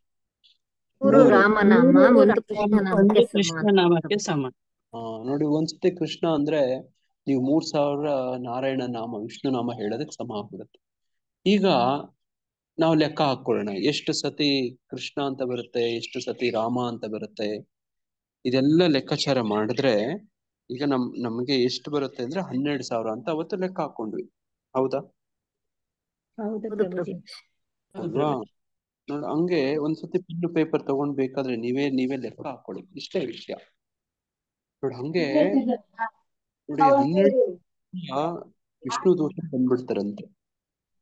ನೋಡಿ, ಇದೊಂದು ವಿಶೇಷ. ಈಗ 12,000 ವಿಷ್ಣು ದೂತರು ಬಂದು ನಿಮ್ಮನ್ನ ನರಕಕ್ಕೆ ಹೋಗ್ರಿ ಹೋಗ್ರಿ ಇವನನ್ನ ಹೇಳ್ಕೊಂಡು ಹೋಗ್ರಿ ಅಂತ ಬಿಡ್ತಾರ? ಈ ಭಗವಂತ ಇಲ್ಲ ನಾಮ ಬಿಡಲ್ಲ ಹೆಸರು ಪ್ರಭುಜಿ. ಬಿಡಲ್ಲ ಅಲ್ವಾ? 4 ಜನ ವಿಷ್ಣು ದೂತರು ಬಂದೇ ಬಿಡ್ಲಿಲ್ಲ. ನೋಡಿ, ನೋಡಿ, ಇಲ್ಲಿ ಕಾಣಿಸ್ತಿದೆಯಲ್ಲ ಚಿತ್ರದಲ್ಲಿ ಹೆಂಗೆ? ನೋಡಿ, ಇವರು ಕಾಣ್ತಾ ವಾದ ಇದೆ ಮಾಡಿ ಪ್ರಭುಜಿ. ಅವರು ಒಂದ್ ಕಡೆ ಹಿಡಿತಿದ್ದಾರೆ, ಇವರು ಅವ್ರನ್ನ ನೋಡಿ ಕತ್ತಿ ಗದಾ ಚಕ್ರ ನೋಡಿ ಬಿಲ್ಲು ಬಾಣ ನೋಡಿ ಇಲ್ಲಿ ಕಾಣುತ್ತಾ? ಬಿಲ್ಲು ಬಾಣ ಇಟ್ಕೊಂಡಿದ್ದಾರೆ ವಿಷ್ಣು ದೂತ ಒಬ್ಬ ಇಲ್ಲಿ. ಕಾಣ್ತಾ ಇದೆ ಪ್ರಭುಜಿ. ಕಾಣ್ತಾ ಇದೆ. ನೋಡಿ, ಗದೆ ಇವರೆಲ್ಲ ಎಲ್ಲ ಇದೆ. ನೋಡಿ ಚಕ್ರ ಎಲ್ಲ ಇಟ್ಕೊಂಡು ನಿಂತಿದ್ದಾರೆ. 12,000 ವಿಷ್ಣು ದೂತರು ಬಂದ್ರೆ ಹೆಂಗಿರುತ್ತೆ ಅಲ್ವಾ? ಈಗ ಉದಾಹರಣೆಗೆ ನೋಡೋಣ. ಆ, ಭಾರತ ಪಾಕಿಸ್ತಾನ ಮೇಲೆ ಆಕ್ರಮಣ ಮಾಡ್ಬೇಕು. 10 ಜನ ಸೋಲ್ಜರ್ಸ್ ನ ಕಳಿಸ್ತಾರೆ, ಹೋಗಿ ಗೆದ್ಕೊಂಡ್ ಬರ್ತಾರ? 10 ಜನ ಆಗಲ್ಲ ಪ್ರಭುಜಿ. ಆಗೋದಿಲ್ಲ. 100 ಜನ ಹೋಗಿ ಇಡೀ ಪಾಕಿಸ್ತಾನ ಗೆದ್ಕೊಂಡ್ ಬರ್ತಾರ? ಆಗಲ್ಲ ಪ್ರಭುಜಿ. ಇಲ್ಲ ಇಲ್ಲ. ಪ್ರಭುಜಿ. 1,000 ಜನ ಹೋಗಿ ಪಾಕಿಸ್ತಾನ ಗೆದ್ಕೊಂಡ್ ಬರಕ್ಕಾಗತ್ತಾ? ಇಲ್ಲ ಪ್ರಭುಜಿ. ಇಲ್ಲ. 10,000 ಜನ ಕಳಿಸಿದ್ರೆ ಸಾಧ್ಯತೆ ಏನೋ ಸ್ವಲ್ಪ ಇರುತ್ತೆ ಸ್ವಲ್ಪ ಅಲ್ವಾ? ಸ್ವಲ್ಪ ಇರುತ್ತೆ. ಸ್ವಲ್ಪ ಇರುತ್ತೆ. 1,00,000 ಜನ ಸೈನಿಕರನ್ನು ಕಳಿಸಿದ್ರೆ ಅವಾಗ ಗೆದ್ಕೊಂಡು ಬರ್ತಾರೆ. ಬರ್ತಾರೆ. 10 ಲಕ್ಷ ಜನ ಸೈನಿಕರನ್ನು ಕಳಿಸಿದ್ರೆ ಇರ್ತಾರೋ ಅಷ್ಟು ಡಬಲ್ ಇರ್ಬೇಕು. ಅದು ಗ್ಯಾರಂಟಿ ಅಂತ ಆಗುತ್ತೆ ಪ್ರಭು. ಗ್ಯಾರಂಟಿ ಅಂತ ಆಯ್ತು. ನೋಡಿ, ಮಾತಾಜಿ ಅವ್ರು ಕರೆಕ್ಟ್ ಆಗಿ ಹೇಳಿದ್ರು.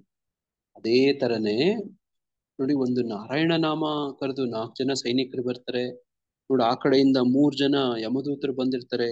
ಕಾಮ ಕ್ರೋಧ ಲೋಭ ನೋಡಿ 3 ಜನ ಬಂದಿರ್ತಾರೆ.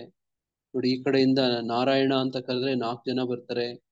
ಇನ್ನ ಹರೇ ಕೃಷ್ಣ ಕೃಷ್ಣ ಕೃಷ್ಣ ಹರೇ ಹರೇ ಹರೇ ರಾಮ ರಾಮ ರಾಮ ಹರೇ ಹರೇ. ನೋಡಿ, ಇದು ಅಭ್ಯಾಸ ಆಗ್ಬೇಕು. ವಿಶೇಷವಾಗಿ ಸಾವಿನ ಸಂದರ್ಭ ಹತ್ತತ್ರ ಸಾಯ್ತಿದೀವಿ ಅಂತಂದ್ರೆ ಎಲ್ಲವನ್ನ ಬಿಟ್ಟು ಹರಿನಾಮದ ಮೇಲೆ ಗಮನ ಕೊಡ್ಬೇಕು. ನೋಡಿ, ನಿನ್ನೆ ಗುರು ಮಹಾರಾಜರ ಒಂದು ಲೆಕ್ಚರ್ ಕೇಳ್ತಿದ್ದೆ. ನೋಡಿ, ನಾಮ ಪ್ರಭು ಅಂತ ನಿನ್ನೆ ಗುರು ಮಹಾರಾಜ್ ಲೆಕ್ಚರ್. ಬಹಳ ವಿಶೇಷವಾಗಿ ಹೇಳಿದ್ರು. 1980s ಅಲ್ಲಿ ಕೊಟ್ಟಿರೋ ಲೆಕ್ಚರ್. ಅದ್ರಲ್ಲಿ ಏನ್ ಹೇಳಿದ್ರು ಅಂದ್ರೆ, ನಾವು ನಾಮಪರಾಧ ಮಾಡಬೇಡಿ, ಇಡೀ ಜಗತ್ತಲ್ಲಿ ಅತ್ಯಂತ ಉದಾರ ದಯಾಶೀಲ, ಭಗವಂತನಿಗಿಂತಲೂ ಉದಾರ, ಭಗವಂತನಿಗಿಂತಲೂ ಔದಾರ್ಯ ಇರುವಂತವ್ರು, ಬಹಳ ಕೃಪೆ ಇರುವಂತವ್ರು ಯಾರು ಅಂದ್ರೆ ನಾಮ ಅಂತೆ, ಭಗವಂತನ ನಾಮ. ಅದಕ್ಕೆ ನಮ್ ದಾಸರೆಲ್ಲ ಹಾಡ್ತಾರೆ, ನೀನ್ ಯಾಕೋ ನಿನ್ನ ಹಂಗೆ ಯಾಕೋ, ನಿನ್ನ ನಾಮದ ಬಲ ಒಂದಿದ್ದರೆ ಸಾಕೋ ಅಂತ ಹೇಳ್ತಾರೆ. ಯಾರಿಗೆ ಹೇಳ್ತಾರೆ ಇದನ್ನ?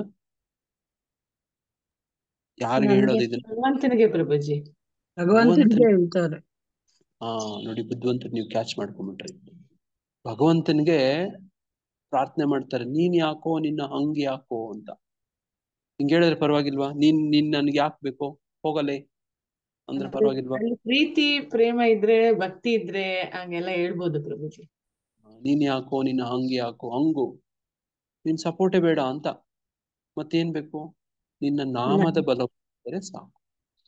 ನೋಡ, ಹಂಗೆ ನಾನು ಗುರು ಮಹಾರಾಜ್ ಲೆಕ್ಚರ್ ಅಲ್ಲಿ ನಾಮಾಪರಾಧ ಮಾಡಕ್ ಹೋಗ್ಬೇಡಿ. ನೀವು ಅತಿ ದುಸ್ಥಿತಿಯಲ್ಲಿದ್ದಾಗ, ಕಷ್ಟದಲ್ಲಿದ್ದಾಗ ನೋಡ್ರಿ, ಈ ರೀತಿ ಮೂರು ದ್ವಾರಗಳಿಂದ ನರಕಕ್ಕೆ ಹೋಗೋ ಸಂದರ್ಭದಲ್ಲಿ ಯಾರಾದ್ರೂ ನಿಮ್ಮನ್ನ ಬಂದು ಕಾಪಾಡ್ತಾರೆ ಅಂದ್ರೆ ಅದು ಭಗವಂತ ನಾಮ. ಭಗವಂತ ಬರಲ್ಲ ನೋಡಿ, ಭಗವಂತ ಎಲ್ಲೋ ಇರ್ತಾನಂತೆ, ನಾಮ ತಕ್ಷಣ ಬರುತ್ತಂತೆ. ನಾವ್ ಹಿಂದೆ ಕೊಯಮತ್ತೂರ್ ನನ್ನ ಫ್ರೆಂಡ್ ಬಗ್ಗೆ ಎಲ್ಲ ಹೇಳ್ತಿದ್ದೆ ನಿಮ್ಗೆ, ಜ್ಞಾಪಕ ಇದೆಯಾ? ಟ್ರೈನಿಗೆ ಸಿಕ್ಕಾಕೊಳಕ್ ಹೋದಂತ ಪ್ರಭುಜಿ. ನೋಡಿ, ನಾಮ ಒಂದು ಕವಚದ ರೀತಿ ಆತನನ್ನು ಆವರಿಸಿ ಸುತ್ತಕೊಂಡು, ನೋಡಿ ಆ ಟ್ರೈನ್ಗೆ ಆತ್ಮಹತ್ಯೆ ಮಾಡ್ಕೊಂಡು ಹೋದವನನ್ನಿಂದ ರಕ್ಷಣೆ ಮಾಡುತ್ತೆ. ಸ್ವಂತ ನನ್ಗೆ ಅನುಭವ ನೋಡಿ. ಆತನ ಕರ್ಸ್ಬೇಕು, ಯಾವತ್ತಾದ್ರೂ ಒಂದಿನ ಕರ್ಸ್ತೇನೆ, ನೋಡೋಣ ಶಾರ್ಟ್ಲಿ ಏನೋ. ನೋಡಿ ಹಂಗೆ ನೋಡಿ, ನಾಮ ಅಂದ್ರೆ ಹಂಗೆ ಗುರು ಮಹಾರಾಜನ್ನೇ ಹೇಳ್ತಿದ್ರು. ಆ ನಾಮಕ್ಕೆ ಅಂತ ಉದಾರ, ಅಂತ ಸಹಾಯಕ್ಕೆ ಬರುವಂತವ್ರನ್ನ ಅವ್ರಿಗೆ ಅಪರಾಧ ಮಾಡುವಂಥದ್ದು ಸರಿನಾ ಅಂತ ಚರ್ಚೆ ಗುರು ಮಹಾರಾಜ್ ಲೆಕ್ಚರ್ ಅಲ್ಲಿ. ನೋಡಿ, ಇಂಗ್ಲಿಷ್ ಅಲ್ಲಿ ಒಂದು ಮಾತು ಹೇಳ್ತಾರೆ, don't byte the feeding hand ಅಂತ ಹೇಳ್ತಾರೆ. ಫೀಡಿಂಗ್ ಹ್ಯಾಂಡ್, ಯಾರು ನಮಗೆ ಊಟ ಉಣಿಸ್ತಾ ಇರುತ್ತೋ ಅಂತ ಕೈನೇ ಕಚ್ಬಿಟ್ರೆ ಪರವಾಗಿಲ್ವಾ? ಅಲ್ವಾ? ಅಪರಾಧ ಆಗುತ್ತೆ. ಆಮೇಲೆ ನಮ್ಗೆ ಊಟನೇ ಸಿಗಲ್ಲ. ಹಾ ನೋಡಿ, ಇದೇ ಸಮಸ್ಯೆ. ನಮ್ಮ ಇಡೀ ಎಲ್ಲಾ ಕಷ್ಟಗಳಿಗೆ ಏನು ಕಾರಣ ಅಂದ್ರೆ ಇದೇ ಸಮಸ್ಯೆ. ನಾವೇನ್ ಮಾಡ್ತೀವಿ, ಯಾರು ನಮಗೆ ಫೀಡಿಂಗ್ ಮಾಡ್ತಿರ್ತಾರೋ ಅವನ್ನೇ ಕಚ್ಬಿಡ್ತೀವಿ. ನಿಮ್ಮನೆ ನಾಯಿ ನೀವು ಸಾಕೊಂಡಿರ್ತೀರಿ, ನಾಯಿಗೆ ಊಟ ಹಾಕಕ್ ಹೋಗ್ತಿರ್ತೀರಿ, ನಿಮ್ಮನ್ನೇ ಕಚ್ಬಿಡುತ್ತೆ. ಆ ನಾಯಿಗೆ ಊಟ ಹಾಕ್ತೀರಾ ಇನ್ಮೇಲೆ? ಹಾಕಲ್ಲ. ಹಾಕಕ್ ಸರಿ ಹಾಕಕ್ ಪ್ರಭುಜಿ. ಹೋಗಲ್ಲ. ಆದ್ರೆ ನಮ್ಮನೆ ನಾಯಿ ಆದ್ರೆ ಅದೇ, ಬೇರೆ ನಾಯಿಗಳು ಊಟ ಹಾಕಕ್ ಹೋದ್ರೆ ಕಚ್ಚಕ್ ಬಂದ್ರೆ ಇನ್ಮೇಲೆ ಹಾಕದೇ ಇಲ್ಲ ಪ್ರಭುಜಿ. ಹಾ ನೋಡಿ, ಕಚ್ಚಕ್ ಹೋದ್ರೆ ಯಾರು ಹಾಕಕ್ ಹೋಗ್ತಾರೆ ಹೇಳಿ? ಅಲ್ವಾ? ಸುಮ್ನೆ ಹೋಗಿ ಕಚ್ಚಿಸ್ಕೊಳ್ತಾರ ಯಾರಾದ್ರೂ? ಹಂಗೆ ಹರಿನಾಮ ಪ್ರಭುನು ಕೂಡ ನಾವು ಅಪರಾಧ ಹರಿನಾಮ ಮಾಡಬಾರ್ದು ಅಂತ ಹೇಳೋದಕ್ಕೋಸ್ಕರ ಆ ಲೆಕ್ಚರ್ ಅಲ್ಲಿ ಹೇಳ್ತಿದ್ರು. ನೋಡಿ ಹಂಗೆ ನೋಡಿ, ಬೇರೆ ನಮಗೆ ಸಹಾಯಕ್ಕೆ ಬರದೇ ಇರೋ ರೀತಿ ಬೇರೆ ಬೇರೆ ಇದ್ರೆ ಆದ್ರೆ ಹರಿನಾಮ ಬರ್ಬೋದು. ಅದಕ್ಕೋಸ್ಕರ ಹರಿನಾಮ ಅಪರಾಧ ಮಾಡಬೇಡಿ ಅನ್ನೋದಕ್ಕೆ ಒತ್ತಾಯ ಮಾಡಿ ಹೇಳ್ತಿದ್ರು. ನೋಡಿ ಹಂಗೆ ಒಂದು ನೋಡಿ, ನಾಮಗಳಲ್ಲಿ ಅಷ್ಟು ಶಕ್ತಿ ಇರುತ್ತೆ. ಅದರಲ್ಲೂ ಬೇರೆ ಬೇರೆ ನಾಮಗಳಲ್ಲಿ ಬೇರೆ ಬೇರೆ ಪ್ರಮಾಣದಲ್ಲಿ ನೋಡಿ ಅದರಲ್ಲಿ ವಿಶೇಷತೆ ಇರುತ್ತೆ. ಇದು ನಿಜ. ಇದು ನೀವೇ ನಿಮ್ಮ ಬದುಕಲ್ಲಿ ನೀವೇ ನೋಡ್ಕೊಳ್ಳಿ. ನೋಡಿ, ನೋಡಿ ವ್ಯಕ್ತಿಯನ್ನ ಏ ಹುಡುಗ ಅಂತ ಕರೆದ್ ನೋಡಿ, ಅವನಿಗೆ ಖುಷಿ ಆಗತ್ತಾ ಬೇಜಾರಾಗತ್ತಾ? ಆತನ ಹೆಸರು ಕೇಳ್ಕೊಂಡು ಹೆಸರಲ್ಲಿ ಕರೀರಿ, ಆತನಿಗೆ ಹೆಂಗ ಅನ್ಸುತ್ತೋ. ಆತನ ಮನೆಯಲ್ಲಿ ಏನೋ ಒಂದು ಮುದ್ದು ಹೆಸರಿಟ್ಟಿರ್ತಾರೆ, ಅದನ್ನ ತಿಳ್ಕೊಂಡು ಕರೀರಿ, ನೋಡಿ ಬಹಳ ವಿಶೇಷ ಅನ್ಸುತ್ತೆ. ನೋಡಿ ಹಂಗೆ ಒಬ್ಬ ವ್ಯಕ್ತಿಗಳಿಗೆ ಬೇರೆ ಬೇರೆ ತರ ಹೆಸರು ಇರುತ್ತೆ. ನೋಡಿ, ನರಕಕ್ಕೆ 3 ದ್ವಾರಗಳಿದಾವೆ. ಆ 3 ದ್ವಾರಗಳೇ ಇಲ್ಲಿ ಯಮದೂತರು 3 ಜನ ನಾವು ಕಾಣ್ತಿದೀವಿ ಇಲ್ಲಿ. ನೋಡಿ, ನಮ್ಮನ್ನ ರಕ್ಷಣೆ ಮಾಡೋದಕ್ಕೆ ನಮಗೆ ರಕ್ಷಾ ಕವಚ ಭಗವಂತ ನಾಮಗಳನ್ನ ಕೊಟ್ಟಿದ್ದಾರೆ ನಮ್ಮ ಆಚಾರ್ಯರು. ನೋಡ, ಅದರಿಂದ ತುಂಬಾ ಪರಿವರ್ತನೆ ಆಗತ್ತೆ. ಈ ಕಾಮ, ಕ್ರೋಧ, ಲೋಭ, ಮೋಹ, ಮದ, ಮಾತ್ಸರ್ಯ, ಈ ಅಸುರಿ ಸ್ವಭಾವಗಳನ್ನ ಮತ್ತೆ ಗುರು ಮಹಾರಾಜ್ ಲೆಕ್ಚರ್ ಹೇಳ್ತಿದ್ದೆ, ಅದರಲ್ಲಿ ಇದನ್ನೇ ಹೇಳ್ತಿದ್ರು. ನೋಡಿ, ಹಿಂದೆ ಅಸುರಿ ಸ್ವಭಾವದವರನ್ನ ಭಗವಂತ ಆಯುಧಗಳಿಂದ ಬಂದು ಕೊಲ್ತಿದ್ದ. ನಿಮ್ಗೆ ಗೊತ್ತು, ಭಾಗವತ ಪುರಾಣ ಇತಿಹಾಸಗಳಲ್ಲೆಲ್ಲ ಇದೇ ವಸ್ತು ವಿಷಯ ಅದರಲ್ಲಿ ಇರುವಂತದ್ದೆಲ್ಲ ಇದೆ. ನೋಡಿ, ರಾವಣನ್ನ ಹೆಂಗ್ ಕೊಂದ, ನೋಡಿ ಹಿರಣ್ಯಕಶಿಪು ಹಿರಣ್ಯಾಕ್ಷನನ್ನ ಹೆಂಗ್ ಕೊಂದ, ನೋಡಿ ಶಿಶುಪಾಲನನ್ನ ಹೆಂಗೆ ಕೊಂದ, ನೋಡಿ ಕಂಸನನ್ನ ಹೆಂಗೆ ಕೊಂದ, ನೋಡಿ ದುರ್ಯೋಧನನನ್ನ ಆಸುರಿ ಭಾವ ಆಶ್ರಿತ ಆತನ ಹೆಂಗೆ ಕೊಲ್ಲಿಸ್ದ, ನೋಡಿ ಜರಾಸಂದ್ರನ ಹೆಂಗೆ ಕೊಲ್ಲಿಸ್ದ. ನೋಡಿ ಈ ತರದೆಲ್ಲ ನಾವು ನೋಡಿದೀವಿ. ಮಧುಕೈಟಭರಿಂದ ಹಿಡ್ಕೊಂಡು ಬೇರೆ ಬೇರೆ ಎಲ್ಲಾ ರಾಕ್ಷಸರುಗಳನ್ನ ಅಸುರರನ್ನ ಕೊಂದದನ್ನ ನೋಡಿದೀವಿ. ವಿಚಿತ್ರ ಅಂದ್ರೆ ಈ ಕಲಿಯುಗದಲ್ಲಿ ನೋಡಿ, ಆಗಿನ ಕಾಲದಲ್ಲಿ ಬೇರೆ ಬೇರೆ ಲೋಕಗಳಲ್ಲಿದ್ರಂತೆ, ಬೇರೆ ಬೇರೆ ದ್ವೀಪಗಳಲ್ಲಿದ್ರಂತೆ. ನೋಡಿ, ಸತ್ಯಯುಗದಲ್ಲಿ ಲೋಕಗಳಲ್ಲಿ, ತ್ರೇತಾಯುಗದಲ್ಲಿ ಒಂದೇ ಭೂಲೋಕ, ಇಲ್ಲೇ ಬೇರೆ ಬೇರೆ ದ್ವೀಪಗಳು, ಶ್ರೀಲಂಕಾ ಭಾರತ ಅನ್ನೋ ತರ ದೇಶಗಳ ದ್ವೀಪ. ದ್ವೀಪ ದ್ವೀಪ ದೇಶ ಅಂತ ಹೇಳಲ್ಲ, ದ್ವೀಪ ಅಂತಾನೆ ಹೇಳ್ಬೇಕು. ಯಾಕಂದ್ರೆ ದೇಶ ಅಂತಂದ್ರೆ ಇಡೀ ದೇಶ ಆ ಚಕ್ರವರ್ತಿ ಇಕ್ಷ್ವಾಕು ವಂಶದವರೇ ಆಳ್ತಿದ್ದದ್ದು, ಅವ್ರಿಗೆ ಆಧಿಪತ್ಯ ಇಡೀ ಭೂಮಂಡಲ. ದೇಶ ಎಲ್ಲಿ ಬಂತು? ದೇಶ ಅನ್ನೋ ಕಲ್ಪನೆನೇ ಇರ್ಲಿಲ್ಲ. ಆಗಿದ್ದದ್ದು ಭರತ ವರ್ಷ, ಭರತಖಂಡ, ಭರತ ವರ್ಷೆ, ಜಂಬೂ ದ್ವೀಪೆ. ನೋಡಿ, ಜಂಬೂ ದ್ವೀಪೆ, ಭರತಖಂಡೆ, ಭರತ ವರ್ಷೆ, ಇದು ದೇಶ ಇವತ್ತೆಲ್ಲ ಬಂದದ್ದು. ಹಿಂದೆ ವರ್ಷ, ಹಿಂದೆ ನಾವು ಸ್ಪಿರಿಚುವಲ್ ಸೈಂಟಿಸ್ಟ್ ಕೋರ್ಸ್ ಅಲ್ಲಿ ಹೆಂಗೆ ಈ ವರ್ಷಗಳೆಲ್ಲನೂ ಸೃಷ್ಟಿ ಆಯ್ತು. ನೋಡಿ, ಪ್ರಿಯವ್ರತ ಮಹಾರಾಜ ಜ್ಞಾಪಕ ಇದೆಯಾ ಯಾರಿಗಾದ್ರು? ತನ್ನ ರಥವನ್ನ ಚಲಿಸೋದ್ರ ಮುಖಾಂತರ 10 ದ್ವೀಪಗಳು, ಸಪ್ತ 7 ಸೃಷ್ಟಿ ಮಾಡಿ. ಹಿಂಗಡೆನೆ ಮಾಡ್ತಾರೆ 7. ನೋಡಿ ಈ ತರದ್ದು ದೇಶ, ಇಂಡಿಯಾ, ಪಾಕಿಸ್ತಾನ, ಶ್ರೀಲಂಕಾ ಆ ತರ ದೇಶ ಕಲ್ಪನೆ ಇರ್ಲಿಲ್ಲ ಆಗಿದ್ದದ್ದು. ನೋಡಿ, ಅದು ಅದು ಪದನೇ ಬೇರೆ ಆಗಿನ ಕಾಲದಲ್ಲಿ ಇದ್ದದ್ದು. ನೋಡಿ, ಹಂಗೆ ಆ ದ್ವೀಪಗಳು, ಒಂದು ದ್ವೀಪ ಅಂದ್ರೆ ಶ್ರೀಲಂಕಾ ನೀರಿನ ಒಂದು ಭಾಗ ಬೇರೆ ಆಗಿದ್ದಂತ ಒಂದು ಪ್ರದೇಶ ಅಂತ ಅಂದ್ಕೊಳ್ಳಿ. ನೋಡಿ, ಮಧ್ಯದಲ್ಲಿ ಸಮುದ್ರ ಇತ್ತು ಅಂತ ಹೇಳ್ಕೊಳ್ಳಿ. ನೋಡಿ, ಹಂಗೆ ಇದ್ದದ್ದು ಬೇರೆ ಬೇರೆ ದೂರ ದೂರ ಇದ್ರು. ಆಮೇಲೆ ದ್ವಾಪರ ಯುಗದಲ್ಲಿ ಒಂದೇ ಕುಟುಂಬದಲ್ಲಿ ಬಂದು ಒಂದೇ ಪರಿವಾರ, ದಾಯಾದಿಗಳು, ಅಣ್ತಮ್ಮಂದ್ರೆ. ನೋಡಿ, ಅವರೆಲ್ಲರೂ ನೋಡಿ ಈಗ ನಮ್ಮೊಳಗೆ ಇದ್ದಾರೆ. ಅಸುರರು ಇದ್ದಾರೆ, ಸುರರು ಇದ್ದಾರೆ. ಉದಾಹರಣೆಗೆ ನಾನೇ. ನೋಡಿ, ಅಸುರ ಸುರ ಎರಡು ಕೂಡ ಗುಣಗಳಿರ್ತವೆ. ಒಬ್ಬೊಬ್ಬರಿಗೆ ಮಿಶ್ರಣ ಬೇರೆ ಬೇರೆ ತರ ಇರುತ್ತೆ. ನೋಡಿ, ಬರೀ ದೈವಿ ಗುಣಗಳೇ ಇರೋದಿಲ್ಲ, ಬರೀ ಅಸುರಿ ಗುಣಗಳೇ ಇರೋದಿಲ್ಲ. ನೋಡಿ, ಯಾರನ್ನಾದ್ರೂ ನೋಡಿ ಬೇಕಿದ್ರೆ, ಎಂತ ವ್ಯಕ್ತಿಯಲ್ಲೂ ಕೂಡ ಸ್ವಲ್ಪ ಒಳ್ಳೆ ಗುಣ ಇದ್ದೇ ಇರುತ್ತೆ, ಹೌದಾ?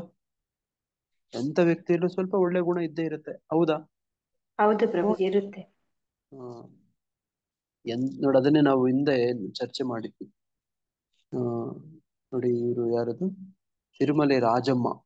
ಈ ಒಂದು ಮಗುನ ಒಬ್ಬ ರಾಕ್ಷಸಿ ಎತ್ಕೊಂಡು ಹೋಗ್ತಾಳಲ್ಲ ತಿನ್ನಕ್ಕೆ ಅಂತ, ನಾವ್ ಹಿಂದೆ ಜ್ಞಾಪಕ ಇದೆಯಾ? ಯಾವ ಕಥೆ ಅದು? ಜರಸಂದ್ರ ಅಲ್ಲ, ಒಬ್ಬ, ನೋಡಿ ಅವ್ರ ಹೆಸರು ತಿರುಮಲೆ ರಾಜಮ್ಮನ ಅಂತ ಒಂದು ಪಾಠ ಇತ್ತು ನಮ್ ಕನ್ನಡದಲ್ಲಿ, ನಮ್ ಸ್ಕೂಲ್ ಟೆಕ್ಸ್ಟ್ ಬುಕ್ ಅಲ್ಲಿ. ನೀವು ಕೂಡ ಕೆಲವರೆಲ್ಲ ಹೌದು ಹೌದು ನಮಗೂ ಇತ್ತು ಅಂತ ಅಂದ್ರಿ. ಆ ಪಾಠದಲ್ಲಿ ಏನಾಗತ್ತೆ ಅಂದ್ರೆ, ಒಬ್ಬ ರಾಕ್ಷಸಿ ಒಂದು ಮನೆ ಒಳಗಡೆ ಬಂದು ಒಂದು ತೊಟ್ಲಲ್ಲಿದ್ದ ಮಗುನ ತಿನ್ನಕ್ಕೆ ಎತ್ಕೊಂಡು ಹೋಗ್ತಾಳೆ. ಅಯ್ಯೋ, ನಾನು ಹೇಳೋದು ಅರ್ಥ ಆಗ್ತಿದ್ಯಾ ಹಿನ್ನೆಲೆ? ಆ ಮಗುನ ಮುಖ ನಗು ನೋಡಿ ಮತ್ತೆ ಮರ್ತೋಗ್ಬಿಡ್ತಾಳೆ ತಿನ್ನೋದು, ಅದ ಪ್ರಭುಜಿ? ಹೌದು ಹೌದು ಹೌದು. ಮತ್ತೆ ನೋಡಿ, ಆ ಮಗು ಆ ರಾಕ್ಷಸಿಯನ್ನ ನೋಡಿ ನಗತ್ತೆ. ನೋಡಿ, ಈಕೆ ರಾಕ್ಷಸಿ, ಅಸುರಿ, ಮಕ್ಕಳನ್ನ ತಿನ್ನೋಳು. ನೋಡಿ, ನರಮನುಷ್ಯರನ್ನ ತಿನ್ನೋಳು ಇವಳು.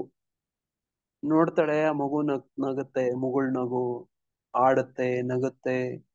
ನೋಡಿ, ಆಕೆನು ಕೂಡ ಒಂದು ಹೆಣ್ಣಲ್ವಾ?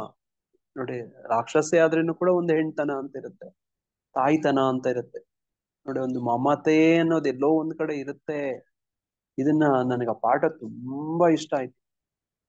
ನೋಡಿ, ಎಂಥದ್ದು ರಾಜಮ್ಮ ಬರ್ದಿರುವಂತ ಎಮ್ಮ. ನೋಡಿ, ಆಕೆಗೆ ಆ ಮಮಕಾರ ಬರುತ್ತೆ, ಆ ಮಮತೆ ಬರುತ್ತೆ. ನೋಡಿ, ಮಮತೆ ಬರುತ್ತೆ. ಆಕೆ ಯಾರು?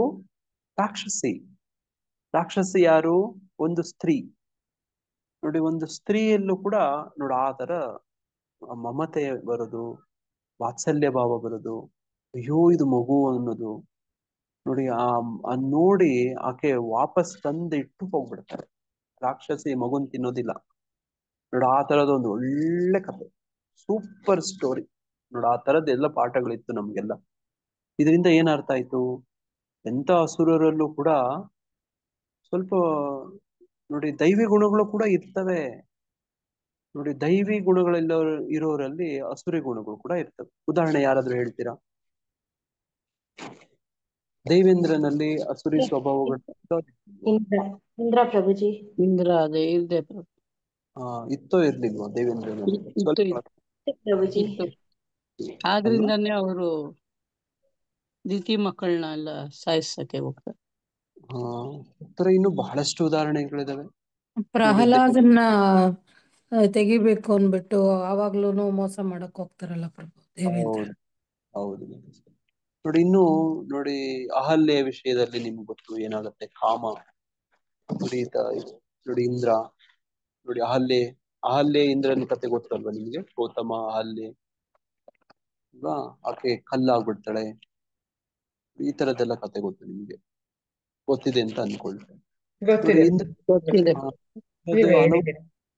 ಹಲವಾರು ಕತೆಗಳು ಇಂದ್ರನಲ್ಲೂ ಕೂಡ ನೋಡಿ. ಕೆಲವು ವಿಚಿತ್ರ ಅನ್ಸುವಂಥದ್ದು ನೋಡಿ. ನಾವು ವೃತಾಸುರ ಕತೆ ಓದಿದ್ವಿ. ವೃತಾಸುರನ ವಧೆಯಲ್ಲಿ ನೋಡಿ ಇಂದ್ರ ವಿಲ್ಲನ್ ಆಗ್ತಾನೆ, ವೃತಾಸುರ ಹೀರೋ ಆಗ್ತಾನೆ.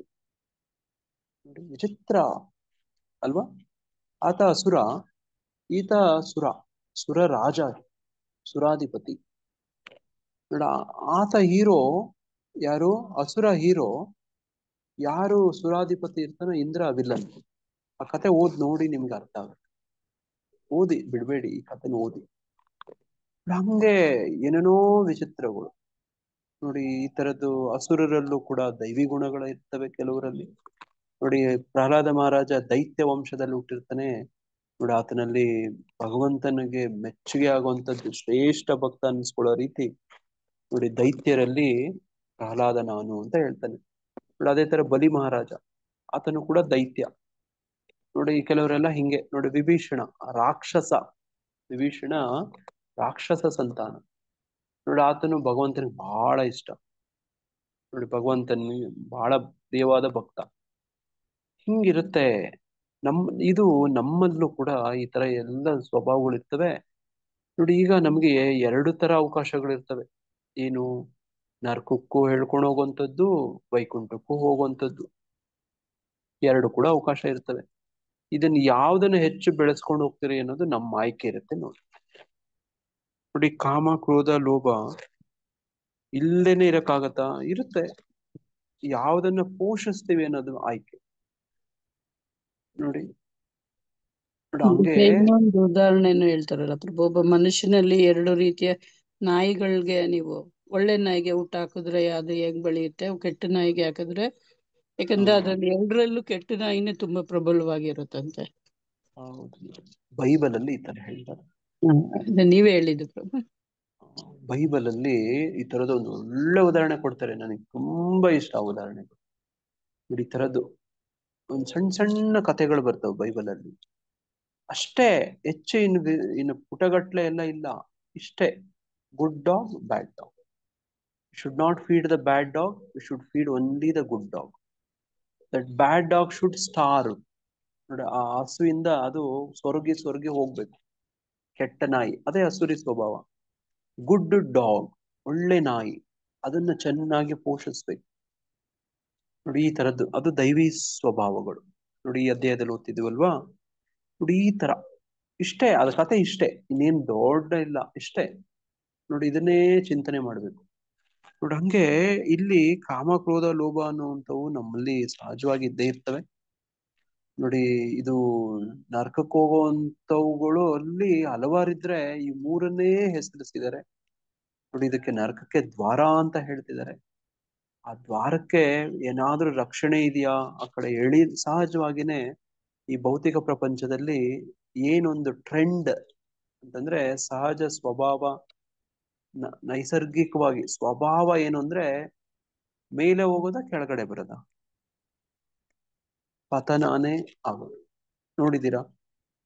ನೀವು ಮೇಲೆ ಹತ್ಬೇಕಂದ್ರೆ ಶ್ರಮ ಹಾಕ್ಬೇಕು, ಕೆಳಗಡೆ ಇಳಿಬೇಕಂದ್ರೆ ಗುಡ್ಕೊಂಡ್ ಬಂದ್ರೆ ಬಂದ್ಬಿಡ್ತೀರಿ ನೀವು. ಒಂದು ಬಾಲ್ ಮೇಲಕ್ಕೆ ಹಾಕ್ಬೇಕು ಅಂದ್ರೆ ಶಕ್ತಿ ಹಾಕ್ಬೇಕು, ಕೆಳಗಡೆ ಬಾಲ್ ಬರ್ಬೇಕಂದ್ರೆ ಶಕ್ತಿ ಹಾಕ್ಬೇಕಾ? ಬೇಕಾಗಿಲ್ಲ ಅಲ್ವಾ? ಬಿಲ್ಡಿಂಗ್ ಮೇಲೆ ಹತ್ತಿ ನೀವು ಜಿಗಿದ್ರೆ ಈಸಿಯಾಗಿ ಹಂಗೆ ಕೆಳಗಡೆ ಬರ್ತೀರಿ. ಅದೇ ಮೇಲಕ್ಕೆ ಹಂಗೆ ಜಂಪ್ ಮಾಡ್ಬೇಕಂದ್ರೆ ಶಕ್ತಿ ಹಾಕ್ಬೇಕು, ಮೆಟ್ಲು ಹತ್ಕೊಂಡು ಹೋಗ್ಬೇಕು, ಲಿಫ್ಟ್ ಬೇಕು, ಅದಕ್ಕೆ ಶಕ್ತಿ ಬೇಕು ಅಲ್ವಾ? ಈ ತರದ ಅನುಭವ ಆಗಿದೆಯಾ? ಅಂದ್ರೆ ಹೌದು ಕೆಳಗೆ ಎಲ್ಲಾನು ಕೂಡ ಈ ಭೌತಿಕ ಪ್ರಪಂಚದಲ್ಲಿ ಏನಂದ್ರೆ ಕೆಳಗಡೆ ನೋಡಿ, ಕೆಳಕ್ಕೆ ಕೆಳಕ್ಕೆ ಕೆಳಕ್ಕೆ ಫುಲ್ ಡೌನ್ ಆಗತ್ತೆ ನೋಡಿ. ಇದ್ರ ಬಗ್ಗೆ ಸ್ವಲ್ಪ ಚಿಂತನೆ ಮಾಡಿ. ಇದಕ್ಕೆ ಒಂದು ನೀರಿಂದು ಉದಾಹರಣೆ ಕೂಡ ಕೊಟ್ಟಿದ್ರು ಪ್ರಭು. ನೀರು ಮೇಲಿಂದ ಕೆಳಗಡೆ ಹರಿಯೋದು ಸಾಮಾನ್ಯ, ಅದು ಕೆಳಗಡೆಯಿಂದ ಅದನ್ನ ಮೇಲೆ ಹರಿಯೋ ತರ ಮಾಡೋದು ಅದು ಸಾಧನೆ ಅಂತ. ಪಂಪ್ ಮಾಡ್ಬೇಕಾಗತ್ತೆ, ಶಕ್ತಿ ಹಾಕ್ಬೇಕಾಗತ್ತೆ ನೋಡಿ. ಅದಕ್ಕೆ ನೋಡಿ, ಇದಕ್ಕೆ ಈ ನಮ್ಮ ಮನಸ್ಸು ಹಂಗೇನೆ ನೋಡಿ, ನಮ್ಮ ಪ್ರಜ್ಞೆನೂ ಕೂಡ ಹಂಗೇನೆ ನೋಡಿ. ಮನಸ್ಸು, ಬುದ್ಧಿ, ಪ್ರಜ್ಞೆ ನೋಡಿ, ನಾವು ಎಲ್ಲವೂ ಕೂಡ ಹಂಗೇನೆ. ನೀವು ಸುಮ್ಮನೆ ಹಂಗೆ ಬಿಟ್ರು, ನಿಮ್ಮ ಮನೆನೇ ಸುಮ್ಮನೆ ಹಂಗೆ ಬಿಟ್ಬಿಡಿ, ಫುಲ್ ಕ್ಲೀನ್ ಆಗತ್ತಾ ಮನೆ, ಅಥವಾ ಕೊಳೆ ಕೊಳೆ ಆಗತ್ತಾ, ಧೂಳು ಧೂಳು ಕಸ ಕಸ ಆಗತ್ತಾ? ಮಾಡ್ಬೇಡಿ. ನೀವು ಬೀದಿ ಕಸ ತಂದು ನಿಮ್ಮ ಮನೆ ಒಳಗಡೆನೂ ಹಾಕ್ಬೇಡಿ, ಸುಮ್ಮನೆ ಇರ್ರಿ. ನಿಮ್ಮ ಮನೆ ಏನಾಗತ್ತೆ? ಕ್ಲೀನ್ ಆಗತ್ತಾ, ಕೊಳಕಾಗತ್ತೆ? ಕೊಳಕಾಗತ್ತೆ. ಇಷ್ಟು ಸಹಜ. ಈ ಭೌತಿಕ ಪ್ರಪಂಚವನ್ನ ಅರ್ಥ ಮಾಡ್ಕೋಬೇಕು ಅಂದ್ರೆ, ಇಲ್ಲಿ ಇರೋದ್ರ ತಿಳ್ಕೊಬೇಕು ಅಂದ್ರೆ ಇದೇ ಸಾಕು. ನಿಮ್ಮ ಮನೇನೇ ಸಾಕು, ನಿಮ್ಮ ಮನಸ್ಸೇ ಸಾಕು. ನೋಡಿ ಏನಾಗತ್ತೆ ನೋಡಿ. ನಿಮ್ಮ ಮನೆಯನ್ನ ಏನು ಮಾಡ್ಬೇಡಿ, ಸುಮ್ಮನೆ ಇರ್ರಿ, ನಿಮ್ಮ ಮನೆ ಧೂಳು ಕಸ ಇಂದ ತುಂಬೋಗುತ್ತೆ ನೋಡಿ. ಅದನ್ನ ಶುಚಿ ಮಾಡ್ಬೇಕು ಅಂದ್ರೆ ಮತ್ತೆ ಶ್ರಮ ಹಾಕ್ಬೇಕು. ಈ ಭೌತಿಕ ಪ್ರಪಂಚವನ್ನ ಸೃಷ್ಟಿ ಮಾಡಿರೋದೇ ಹಿಂಗೇನೆ ನೋಡಿ. ನರಕಕ್ಕೆ ಹೋಗೋದು ತುಂಬಾ ಸುಲಭ, ಸ್ವರ್ಗಕ್ಕೆ ಹೋಗ್ಬೇಕು ಅಂತಂದ್ರೆ ತಪಸ್ ಮಾಡ್ಬೇಕು ನೋಡಿ. ಮೊನ್ನೆ ಪ್ರಭುಪಾದ್ರೆ ಒಂದು ಲೆಕ್ಚರ್ ಕೇಳ್ತಾ ಇದ್ದೆ, ಓದ್ತಾ ಇದ್ದೆ ಒಂದು ಪುಸ್ತಕದಲ್ಲಿ. ಲೆಕ್ಚರಲ್ಲಿ ಪ್ರಭುಪಾದ್ರು ರಾವಣನ ಬಗ್ಗೆ ಹೇಳ್ತಿದ್ರು ನೋಡಿ. ಹಿಂದಿನ ಕಾಲದಲ್ಲಿ ರಾವಣ ಅಂತ ಒಬ್ಬ ಇದ್ದ, ಅಸುರ ರಾಕ್ಷಸ. ಅವನು ಏನ್ ಮಾಡ್ತಾನೆ ಅಂದ್ರೆ, ಪ್ರಭುಪಾದ್ರ ಪುಸ್ತಕದಲ್ಲಿ ಇದೆ, ನಾನು ಓದಿದ್ದು. ಎಲ್ಲೋ ಮರ್ತ್ಬಿಟ್ಟಿದ್ದೀನಿ, ನಾನು ಎಲ್ಲೋ ಓದ್ದೆ ಅನ್ನೋದು ಮರ್ತ್ಬಿಟ್ಟಿದ್ದೀನಿ. ಬಟ್ ಪ್ರಭುಪಾದ್ರ ಪುಸ್ತಕದಲ್ಲಿ ಓದ್ದೆ ನಾನು, ಎಲ್ಲೋ ಗೊತ್ತಿಲ್ಲ. ಅವರು ಈ ಡೆಮನ್ ರಾವಣ ಇವನ್ ಏನ್ ಮಾಡ್ತಾನೆ ಅಂದ್ರೆ, ಸ್ವರ್ಗಕ್ಕೆ ಮೆಟ್ಲುಗಳು ಕಟ್ತಾನಂತೆ. ಅರ್ಹರು ಅನರ್ಹರು ಅನ್ನೋರು ಯಾರು ಇಲ್ಲ, ಯಾರು ಬೇಕಾದ್ರೂ ಸ್ವರ್ಗಕ್ಕೆ ಹತ್ಕೊಂಡು ಹೋಗ್ಬೋದು ಅಂತ ಮೆಟ್ಲುಗಳು. ಎನಿಬಡಿ ಕ್ಯಾನ್ ಗೋ ಅಂತ. ಅದು ಸರಿನಾ?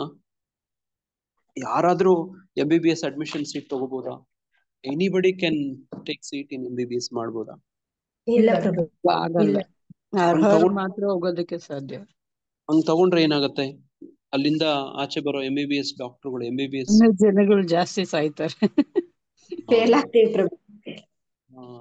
ನೋಡಿ, ಹಾಳಾಗತ್ತೆ. ಅದಕ್ಕೂ ಯೋಗ್ಯತೆ, ಯೋಗ್ಯರು, ಅಯೋಗ್ಯರು, ಅನರ್ಹರು ಅಂತೆಲ್ಲ ಇರ್ಬೇಕು. ಯಾರಾದ್ರೂ ಸ್ವರ್ಗಕ್ಕೆ ಹೋಗ್ಬೋದು ಅಂತ ಮೆಟ್ಲು ಕಟ್ಬಿಟ್ರೆ ರಾವಣ ಹಂಗ್ ಮಾಡ್ತಾನಂತೆ. ರೂಪದ ಪುಸ್ತಕ ನಾನು ಓದ್ದೆ ನೋಡಿ. ಹಿರಣ್ಯಕಶಿಪು, ಹಿರಣ್ಯಾಕ್ಷನು ಹಂಗೆ ಮಾಡ್ತಾರೆ. ಪ್ರಕೃತಿಗೆ ಸಹಜವಾಗಿ, ನೈಸರ್ಗಿಕವಾಗಿ ಏನಿದೆ ಅದು ವಿರುದ್ಧವಾಗಿ ನಡ್ಕೊಳಕ್ ನೋಡ್ತಾರೆ. ನೋಡಿ, ಇಡೀ ನೀವು ಆ ಭಾಗವತ ಆ ಭಾಗ ನೋಡಿದ್ರೆ, ಹಿರಣ್ಯಕಶಿಪು ನೋಡಿ ಹಿಂಗೆಲ್ಲ ಮಾಡಿದ್ರೆ ಜನೋಪಕಾರ ಆಗತ್ತೆ, ನೋಡಕ್ ಜನೋಪಕಾರ ತರ ಇರುತ್ತೆ, ಆದ್ರೆ ಇದು ಗಂಭೀರವಾದದ್ದು, ಅನಾಹುತ ಮಾಡುತ್ತೆ ನೋಡಿ. ಯಾವಾಗ ಬೇಕಾದ್ರೂ ಏನ್ ಬೇಕಾದ್ರೂ ನೋಡಿ ಪ್ರಕೃತಿ ಕೊಡ್ಬೇಕು, ಮಾಡ್ಬೇಕು. ಪ್ರಕೃತಿಗೆ ವಿರುದ್ಧವಾಗಿ, ನೈಸರ್ಗಿಕ ನಿಯಮಕ್ಕೆ ವಿರುದ್ಧವಾಗಿ ಅಂದ್ರೆ ಅಲ್ವಾ? ನೋಡಿ, ಆ ತ್ರಿಶಂಕು ಮಹಾರಾಜನನ್ನ ನೋಡಿ, ನಮ್ಮ ಇವರು ವಿಶ್ವಾಮಿತ್ರ ಋಷಿಗಳು ಅವರ ತಪೋಬಲದಿಂದ ಸ್ವರ್ಗಕ್ಕೆ ಕಳಿಸೋ ಪ್ರಯತ್ನ ಮಾಡ್ತಾರೆ. ಆದ್ರೆ ಅವರು ಅಷ್ಟು ಇರೋದಿಲ್ಲ, ಅರ್ಹತೆ ಇರೋದಿಲ್ಲ, ಯೋಗ್ಯತೆ ಇರೋದಿಲ್ಲ. ನೀವು ಅಲ್ಲಿ ಈಗ ಸ್ವರ್ಗಕ್ಕೆ ಹೋಗ್ತೀರಿ ಅಂತ ಅನ್ಕೊಳ್ಳಿ. ಸ್ವರ್ಗಕ್ಕೆ ಹೋಗಿ ನೀವು ನರಕದಲ್ಲಿ ಮಾಡೋವಂಥವುಗಳನ್ನ ಅಲ್ಲಿ ಹೋಗಿ ಮಾಡ್ತೀವಿ ಅಂದ್ರೆ ಅಲ್ಲಿ ಪರ್ಮಿಷನ್ ಇರುತ್ತಾ? ಇರೋದಿಲ್ಲ. ಜನಗಳಿಗೆ ಎಷ್ಟೊಂದು ಅಭ್ಯಾಸ ಆಗ್ಬಿಟ್ಟಿರುತ್ತೆ ಅಂದ್ರೆ ನೋಡಿ, ದೈನಂದಿನ ಚಟುವಟಿಕೆಗಳು ಹಂಗೇ ಅಭ್ಯಾಸ ಆಗ್ಬಿಟ್ಟಿರುತ್ತೆ. ಬೆಳಗ್ಗೆ ಎದ್ರೆ ಕಾಫಿ ಕುಡಿಬೇಕು, ಬೆಳಗ್ಗೆ ಎದ್ರೆ ನ್ಯೂಸ್ ಪೇಪರ್ ಓದ್ಬೇಕು, ಬೆಳಗ್ಗೆ ಎದ್ದ ತಕ್ಷಣ TV ಚಾನೆಲ್ಗಳು ಹಾಕೊಂಡು ಕೂತ್ಕೋಬೇಕು. ಈ ತರ ನೋಡಿದೀರಾ? ನಿಮ್ಮ ಮನೆಗಳಲ್ಲೋ ನಿಮ್ ಬಂಧು ಬಳಗದಲ್ಲೋ ನಿಮ್ ಹೌದು ನೆರೆಹೊರೆ ಪ್ರಭು. ಎಲ್ಲ ಹೌದು. ಮ್ಯಾಕ್ಸಿಮಮ್ ಅವರೇ ಇದ್ದಾರೆ ಪ್ರಭುಜಿ. ಬೆಳಗ್ಗೆ ಇದ್ರೆ ಅವ್ರಿಗೆ ಈ ತರ ಅಭ್ಯಾಸಗಳಾಗ್ಬಿಟ್ಟಿರುತ್ತೆ. ಆ ಅಭ್ಯಾಸಗಳನ್ನ ಅವ್ರು ಬಿಡಕ್ಕೆ ತುಂಬಾ ಕಷ್ಟ. ನೀವು ನಮ್ಗೆ ಒಂದನ ಕ್ಲಾಸ್ ಕೇಳ್ತಾ ಇದ್ರೆ ಹುಚ್ಚಿಡ್ದಂಗ ಆಗಿರುತ್ತೆ ಪ್ರಭು. ನೋಡಿ, ಇಂಥವ್ರು ದೇಹ ಬಿಡ್ತಾರೆ, ಸ್ವರ್ಗಕ್ಕೆ ಹೋಗ್ತಾರೆ. ಸ್ವರ್ಗಕ್ಕೆ ಹೋಗಿ ಪ್ರಜಾವಾಣಿ ನ್ಯೂಸ್ ಪೇಪರ್ ಎಲ್ಲಿ ಅಂತ ಕೇಳಿದ್ರೆ ಸಿಗುತ್ತಾ? ಸಿಗಲ್ಲ ಪ್ರಭು. ಕಾಫಿ ಕುಡಿಬೇಕು, ಕಾಫಿ ಕೊಡಿ ಅಂದ್ರೆ ಕೊಡ್ತಾರ? ಇರೋದಿಲ್ಲ. ನೋಡಿ, ಅಲ್ಲಿ ಮಾಂಸ ತಿನ್ಬೇಕು ಅಂದ್ರೆ ಸಿಗುತ್ತಾ ಸ್ವರ್ಗದಲ್ಲಿ? ಇಲ್ಲ ಪ್ರಭು. ಸಿಗೋದಿಲ್ಲ. ನೋಡಿ, ಇದು ಎಲ್ಲಾ ಧರ್ಮದಲ್ಲೂ ಇದೆ. ಯಾವ ಧರ್ಮ, ಇಸ್ಲಾಂ ಧರ್ಮ, ಕ್ರಿಶ್ಚಿಯನ್ ಧರ್ಮ, ಯಾವ ಧರ್ಮದಲ್ಲೂ ಸ್ವರ್ಗದ ಪರಿಕಲ್ಪನೆ ದೇವ್ರಂತ್ರ ಬಂದಾಗ ಅಲ್ಲಿ ಎಲ್ಲರೂ ಸಹಬಾಳ್ವೆ, ಸಹಜೀವನ, ಸಹಕಾರ, ಪರಸ್ಪರ ಪ್ರೀತಿ, ವಿಶ್ವಾಸ, ಅಭಿಮಾನ ಇದೆಲ್ಲ ತುಂಬಿ ತುಳುಕ್ತಿರುತ್ತೆ ಸ್ವರ್ಗದಲ್ಲಿ. ಅವರ ಕಲ್ಪನೆಯಲ್ಲಿ. ಯಾರು ಬೇರೆ ಬೇರೆ ಇತರೆ ಧರ್ಮಗಳ ಸ್ವರ್ಗದ ಕಲ್ಪನೆಯಲ್ಲಿ ನೀವು ನೋಡಿದ್ರೆ, ನೋಡಿ ನಾನು ನೋಡಿ ಇಲ್ಲಿ ಜಸ್ಟ್ ನಿಮ್ ಗೂಗಲ್ ಸರ್ಚ್ ಮಾಡಿ ತೋರಿಸ್ತೀನಿ, ನೋಡಿ ನೀವೇ ಮಾಡ್ಕೊಳ್ಳಿ. ನೋಡಿ, ಹೆವೆನ್ ಇನ್ ಕ್ರಿಶ್ಚಿಯಾನಿಟಿ ಅಂತ ಕೊಟ್ಟು ನೋಡಿ. ಕೊಡಿ ನೀವೆಲ್ಲ ನಿಮ್ ಗೂಗಲ್ ಸರ್ಚ್ ಅಲ್ಲಿ ಕೊಡಿ ನೋಡೋಣ. ಹೆವೆನ್ ಇನ್ ಕ್ರಿಶ್ಚಿಯಾನಿಟಿ, ಹೆವೆನ್ ಇನ್ ಇಸ್ಲಾಂ ಅಂತ ಕೊಡಿ. ನೋಡಿ ನಾನು ಕೊಡ್ತೀನಿ ನೋಡ್ರಿ ನಿಮಗೋಸ್ಕರ. ನೋಡಿ ಅಲ್ಲಿ ಹೆಂಗಿರುತ್ತೆ ನೋಡೋಣ. ನೋಡಿ ಅಲ್ಲಿ ಪ್ರಾಣಿಗಳನ್ನೆಲ್ಲ ಕೊಲ್ತಿರೋದು ಈ ತರದೆಲ್ಲ ಇರುತ್ತಾ? ಆ ತರದೆಲ್ಲ ಅಪೇಕ್ಷೆ ಮಾಡ್ಬೋದಾ? ಅಲ್ಲಿ ಇರುತ್ತಾ ಪ್ರಾಣಿ ಹಿಂಸೆ ಇದೆಲ್ಲ ಇರುತ್ತಾ? ಇಲ್ಲ ಇರಲ್ಲ ಪ್ರಭುಜಿ. ಪ್ರಭುಜಿ, ಅಲ್ಲೂ ಇರಲ್ಲ. ಇದು ಹೆವೆನ್ ಇನ್ ಇಸ್ಲಾಂ ನಾವು ಕೊಟ್ಟಿರುವಂಥದ್ದು. ನೋಡಿ ಇಲ್ಲಿ, ನೋಡಿ ಇಲ್ಲಿ ಕೆಲವು ಕುದುರೆಗಳು, ನೋಡಿ ಕೆಲವು ಪ್ರಾಣಿಗಳು, ನೋಡಿ ಇಲ್ಲಿ ಹಸು, ನೋಡಿ ಇದೆಲ್ಲ ನೋಡಿ ಅವ್ರು ಇಸ್ಲಾಂ ಅಲ್ಲಿ ಕಲ್ಪನೆ ಇದೆ, ಸ್ವರ್ಗದ ಕಲ್ಪನೆ. ನೋಡಿ ಇಲ್ಲಿ ಒಂದು ನೋಡಿ ಗೋಮಾತಾ ಎಲ್ಲ, ಹಸು ಎಲ್ಲ ಇದೆ ಇಲ್ಲಿ. ಕಾಣ್ತಿದ್ಯಾ ನಿಮ್ಗೆ? ಅವರ ಇಸ್ಲಾಂ ಕಲ್ಪನೆ ಇದು. ನೋಡಿ ಇಲ್ಲಿ ಹಸು ಕಾಣ್ತಿದ್ಯಾ? ಕಾಣ್ತಾ ಇದೆ ಪ್ರಭುಜಿ. ಕಾಣ್ತಾ ಇದೆ ಪ್ರಭು. ನೋಡಿ ಇಲ್ಲಿ ಹೆವೆನ್ ಅಲ್ಲಿ ನೋಡಿ ಹಿಂಗಿರುತ್ತೆ ಅಂತ ಅವರ ಕಲ್ಪನೆ. ನೋಡಿ ಇಲ್ಲಿ ನೋಡಿ ಎಲ್ಲರೂ ಪರಸ್ಪರ ಪ್ರೀತಿ, ಸಹಕಾರ, ಸ್ನೇಹ ನೋಡಿ ತರದೆಲ್ಲ ಇರ್ತಾರಂತೆ. ನೋಡಿ ಅಲ್ಲೋಗಿ ನಾನು ಪ್ರಾಣಿಗಳನ್ನು ಕೊಂದು ತಿನ್ಬೇಕು, ಬಿರಿಯಾನಿ ತಿನ್ಬೇಕು ಅಂದ್ರೆ ಸಿಗುತ್ತಾ? ಸಿಗಲ್ಲ ಪ್ರಭುಜಿ. ಸಿಗೋದಿಲ್ಲ ಅಲ್ವಾ? ನೋಡಿ ಹಂಗೆ ಯಾವುದೇ ಧರ್ಮ ಆಗ್ಲಿ, ಯಾವುದೇ ಧರ್ಮ ಆಗ್ಲಿ, ನೋಡಿ ನೋಡಿ ಜನ್ನತ್ ಅಂತ, ಜನ್ನತ್ ಹೆವೆನ್ ನೋಡಿ ಇಷ್ಟು ಶುಭ್ರವಾಗಿ, ನೋಡಿ ಇಷ್ಟೊಂದು ಚೆನ್ನಾಗಿ ಇರುತ್ತೆ. ನೋಡಿ ಇಲ್ಲಿ ಜನ್ನತ್ ಅವ್ರ ಜಹನಂ. ನೋಡಿ ಇಲ್ಲಿ ಕಾಣ್ತಿದ್ಯಾ ಜಹನಂ ಅಂಡ್ ಜನ್ನತ್? ಜಹನಂ ಅಲ್ಲಿ ನೋಡಿ ಬೆಂಕಿ ಇದು ಕಾಣ್ತಿದ್ಯಾ? ನೋಡಿ ಇಲ್ಲಿ ಸುಡ್ತಾ ಇರೋದು ನರಕದ ತರ ಪ್ರಭುಜಿ. ಹಾ, ಇದು ಜಹನಂ. ನೋಡಿ ನೋಡಿ ಇದು ಜನ್ನತ್. ನೋಡಿ ಅವ್ರ ಪರಿಕಲ್ಪನೆ. ದೇವ್ರು ಅಂದ್ರೆ ನೋಡಿ ಅವ್ರಿಗೆ ಗಡ್ಡ ಮೀಸೆ ಇರ್ಬೇಕು. ನಾನ್ ಯಾರ ಬಗ್ಗೆನೂ ನೋಡಿ ಇಲ್ಲಿ ನೋಡ್ರಿ ನಿಮ್ ಕಾಣ್ತಾ ಇದೆ ನೋಡ್ರಿ ಏಂಜಲ್ಸ್. ನೋಡಿ ಇದು ಶುಭ್ರವಾಗಿ ಸಂತೋಷವಾಗಿ, ನೋಡಿ ಇಲ್ಲಿ ಸಂತೋಷವಾಗಿ ಕಾಣ್ತಿದ್ಯಾ? ನೋಡಿ ಈ ಚಿತ್ರದಲ್ಲಿ ನರಕದಲ್ಲಿ ಸಂತೋಷ ಇದೆಯಾ? ಇಲ್ಲ ಪ್ರಭುಜಿ, ನೋವು ಬಾಧೆ ಪಡ್ತಾ ಇದೆ. ಇಲ್ಲಿ ಸಂತೋಷ ಇದೆಯಾ? ಆನಂದ ಇಲ್ಲಿ ಪ್ರಭು. ಅಲ್ವಾ? ನೋಡಿ ಹಿಂಗೆ ತುಂಬಾ ವ್ಯತ್ಯಾಸ ಆಗುತ್ತೆ. ನೋಡಿ ಇದು ಎಲ್ಲ ನರಕಕ್ಕೆ, ಹೆವೆನ್ ಅಂಡ್ ಎಲ್ಲಿಗೆ ದಾರಿ, ಬಾಗಿಲು ಕಾಣ್ತಿದ್ಯಾ? ದ್ವಾರ. ಹಾ ಪ್ರಭುಜಿ. ನೆಟ್ಟಗೆ. ಹೆಲ್ಲಿಗೆ ಹೋಗೋರು ಹೆಂಗಿದೆ ನೋಡಿ, ಇಲ್ಲಿ ಸ್ವರ್ಗಕ್ಕೆ ಹೋಗೋರು ಹೆಂಗಿದ್ದಾರೆ ನೋಡಿ. ಆ ದ್ವಾರ ಈ ದ್ವಾರ ಹೆಂಗಿದೆ ನೋಡಿ ಅಲ್ವಾ? ನೋಡಿ ನೋಡ್ರಿ ಹಿಂಗೆ ಎಲ್ಲದಕ್ಕೂ ದ್ವಾರಗಳೇ ತೋರಿಸ್ತಾ ಇದೆಯಾ ನೀವು ಇವತ್ತಿನ ಶ್ಲೋಕಕ್ಕೆ? ನೋಡಿ ಹೌದು. ನೋಡಿ 25 ways to enter ಜನ್ನ. ನೋಡಿ ಇಲ್ಲಿ 25 ವಿಧಾನಗಳನ್ನ ಹೇಳ್ಕೊಡ್ತಾರೆ. ನೋಡಿ ಈ ತರದ್ದು ಕಲ್ಪನೆ ಎಲ್ಲದರಲ್ಲೂ ಇದೆ. ನೋಡಿ ನೋಡಿ ಸಮ್ ವೇಸ್ ಟು ಎಂಟರ್ ಜನ್ನ. ಏನು ಫಿಯರ್ ಆಫ್ ಅಲ್ಲಾ, ದೇವರ ಮೇಲೆ ನೋಡಿ ಭಯ ಇರಬೇಕು ಅಂತ. ನೋಡಿ ನಮ್ಮಲ್ಲಿ ಭಯದ ಬಗ್ಗೆ ಹೇಳ್ಕೊಡೋದು, ಪ್ರೀತಿ ಬಗ್ಗೆ ಹೇಳ್ತಾರೆ. ನೋಡಿ ಕೃಷ್ಣನಲ್ಲಿ ಭಕ್ತಿ, ಪ್ರೀತಿ, ಸೇವೆ, ಪ್ರೇಮ ಹೇಳ್ತಾರೆ. ಡಿವೋಷನಲ್ ಲವ್ವಿಂಗ್ ಸರ್ವಿಸ್ ಬಗ್ಗೆ ಹೇಳ್ತಾರೆ. ನೋಡಿ, ಲವ್ ಫಾರ್ ಪ್ರಾಫಿಟ್ ಅಂದ್ರೆ ಗುರುಗಳ ಬಗ್ಗೆ ನೋಡಿ ಪ್ರೀತಿ. ನೋಡಿ, ಲವ್ ಫಾರ್ ಮೆಸೆಂಜರ್ಸ್ ಆಫ್ ಅಲ್ಲಾ. ನೋಡಿ, knowledge of religion. Knowledge of religion ಬೇಕೋ? ಭಗವದ್ಗೀತೆ ನಮ್ಗೆ ಜ್ಞಾನ ತಿಳುವಳಿಕೆ ಇವೆಲ್ಲ ಬೇಕೋ ಬೇಡವೋ? ಬೇಕು ಬೇಕಲ್ವಾ? ಪ್ರಭುಜಿ, ಬೇಕು. ಅಲ್ವಾ? ನೋಡಿ, ಅದರಿಂದನೇ ನಾವು 3 ದ್ವಾರಗಳ ಬಗ್ಗೆ ಇವತ್ತು ಓದ್ತಿರೋದು. ಅಡಾಪ್ಟಿಂಗ್ ಸುನ್ನಾ ಅಂಡ್ ಈಟಿಂಗ್ ಹಲಾಲ್ ಫುಡ್. ನೋಡಿ, ನಮ್ಮ ಕೃಷ್ಣ ಪ್ರಜ್ಞೆಗೆ ಹೋಲಿಸ್ಕೊಂಡ್ರೆ ಇದನ್ನ ಏನಂತ ಹೇಳ್ಬೋದು? ಪ್ರಸಾದ ಅಂತ ಹೇಳ್ಬೋದು. ಭಗವಂತನ್ಗೆ ಆಫರ್ ಮಾಡಿರೋದೇ ನಾವು ತಿನ್ಬೇಕು ಅಂತ. ವೆರಿ ಗುಡ್ ಮಾತಾಜಿ, ಉತ್ತಮ ಮಾತಾಜಿ ಅವ್ರು ನೋಡಿ ಕರೆಕ್ಟ್ ಆಗಿ ಹೇಳ್ತಿದ್ದಾರೆ. ಭಗವಂತನಿಗೆ ಅರ್ಪಣೆ ಮಾಡಿರೋ ಪ್ರಸಾದ ತಗೋಬೇಕು ಅನ್ನೋದನ್ನ ಇಲ್ಲಿ ನಾವು ಅರ್ಥ ಮಾಡ್ಕೊ. ಕಲ್ಮಾ ತಯ್ಯಾಬ, ನೋಡಿ ಸಲಾತ್ ನಮಾಜ್ ಮಾಡೋದು. ನೋಡಿ, ಈ ತರದೆಲ್ಲ ವಿಧಾನಗಳು ಇದಾವೆ. ನೋಡಿ, ಸ್ವರ್ಗಕ್ಕೆ ಹೋಗ್ಬೇಕು ಅಂದ್ರೆ ನೋಡಿ 3 types of the moments you enter ಜನ್ನ. ನೋಡಿ, ಡೂ 3 things. ನೋಡಿ, ಇಲ್ಲಿ ಹೇಳ್ತಿದ್ದಾರೆ ಡೂ 3 things ಅಂತ ಇಲ್ಲಿ ಹೇಳಿದ್ರು. ನೋಡಿ, ಹಿಂಗೆ ಇದು ಎಲ್ಲಾ ಧರ್ಮಗಳಲ್ಲೂ ಕೂಡ ಈ ತರ ಪರಿಕಲ್ಪನೆ ಇದೆ. ನೋಡಿ, ಇಲ್ಲಿ ಬ್ಯೂಟಿಫುಲ್ ಹೌಸ್ ಆಫ್ ಜನ್ನ. ನೋಡಿ, ಇಲ್ಲಿ ನಿಮ್ಗೆ ಪ್ರಾಣಿ ವಧೆನೆಲ್ಲ ಕಾಣ್ತೀರಾ? ಇಲ್ಲ ಕಾಣೋದಿಲ್ಲ. ಪ್ರಭು, ಕಾಣಲ್ಲ. ಹಿಂಸೆ ನೋಡಿ, ಅಲ್ಲಿ ಕೋಪ, ಕ್ರೋಧ, ಕಾಮ, ಲೋಭ ಈ ತರದೆಲ್ಲ ಕಾಣೋದೇ ಇಲ್ಲ. ಅದು ಯಾವುದೇ ಧರ್ಮ ಆಗ್ಲಿ. ನೋಡಿ, ನಮ್ಮ ಭಕ್ತಿವೇದಾಂತ ಸ್ವಾಮಿ ಶ್ರೀಲ ಪ್ರಭುಪಾದರು, ಅವ್ರ ಗುರುಗಳು ನೋಡಿ ಈ ತರ ಎಲ್ಲದರಲ್ಲೂ ಕೂಡ ಒಪ್ತಾರೆ. ಅದು ಕ್ರಿಶ್ಚಿಯನ್ ಧರ್ಮ, ಇಸ್ಲಾಂ ಧರ್ಮ ಎಲ್ಲಾನು ಒಪ್ತಾರೆ. ನೋಡಿ, ಅವ್ರದ್ದೆಲ್ಲ ಸುಳ್ಳು, ನಮ್ದೇ ಸತ್ಯ ಅಂತೆಲ್ಲ ಹೇಳೋದಿಲ್ಲ, ನಿಜವಾಗ್ಲೂ ಹೇಳೋದಿಲ್ಲ. ಹರೇ ಕೃಷ್ಣ ನೋಡಿ, ಪ್ರಭುಜಿ. ಅದೇ ಇಸ್ಲಾಂ ಧರ್ಮದವ್ರಿಗೆ ಇದೆಲ್ಲ ಗೊತ್ತಲ್ವಾ ಪ್ರಭುಜಿ? ಅವರ ಸ್ವರ್ಗ ಯಾಗಿರುತ್ತೆ ಏನು ಅಂತ? ಹೌದೌದು, ತುಂಬಾ ಚೆನ್ನಾಗಿ ಗೊತ್ತು. ಆದ್ರೂ ಪ್ರತಿಯೊಬ್ರು ಪ್ರಾಣಿ ವಧೆ ಮಾಡ್ತಾರೆ. ಪ್ರತಿಯೊಬ್ರು, ಅಟ್ಲೀಸ್ಟ್ ಹಿಂದೂಗಳಲ್ಲಿ ಒಂದಷ್ಟು ಜನ ಮಾಡಲ್ಲ, ಒಂದಷ್ಟು ಕುಲಕ್ಕೆ ಸೇರಿದವರು. ಇವರು ಎಲ್ಲಾರು ಮಾಡ್ತಾರಲ್ಲ ಪ್ರಭುಜಿ, ಅದಕ್ಕೆ ಕೇಳಿದೆ ಪ್ರಭುಜಿ. ಹಾ.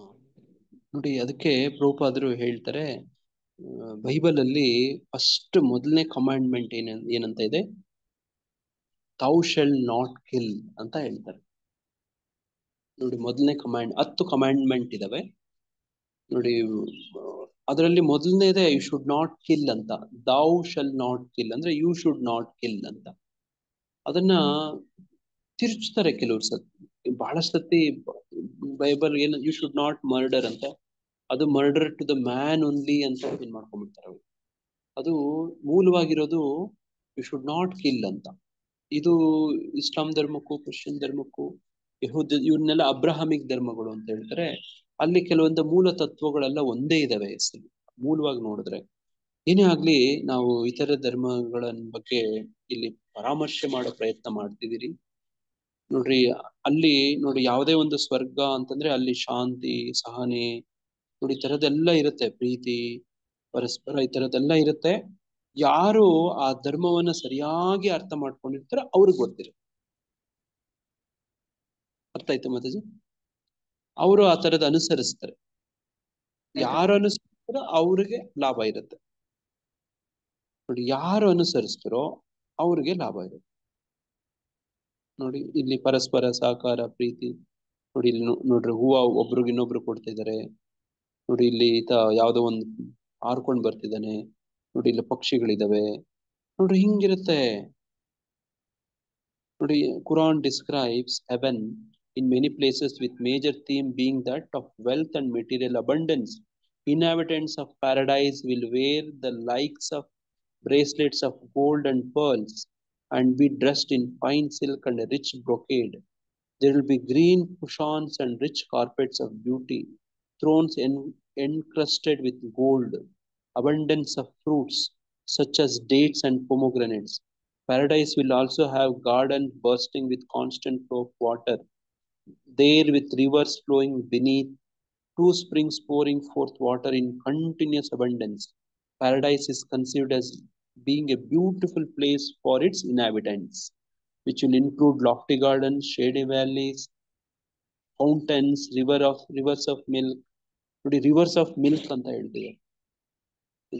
ಇದು ಕ್ಷೀರ ಸಾಗರ ಅಲ್ವಾ? Rivers of milk. ನೋಡಿ, ವಾಟರ್, ಹನಿ, ನೋಡಿ, the inhabitants of paradise will also be near to God. ನೋಡಿ, ಸಾಮೀಪ್ಯ ಅರ್ಥ ಆಗ್ತಿದ್ಯಾ? ಸಾಮೀಪ್ಯ, ಸಾಲೋಕ್ಯ, ಸಾರ್ಷ್ಟಿ ಅನ್ನೋ ತರದ್ದು, which is considered the greatest reward. ಜ್ಞಾಪಕ ಬರ್ತಿದ್ಯಾ? 5 ತರದ ಮೋಕ್ಷಗಳನ್ನು ಬರ್ತಾ ಇದೆ. ಸಾರೂಪ್ಯ, ಸಾರ್ಷ್ಟಿ and joy that surpasses all others.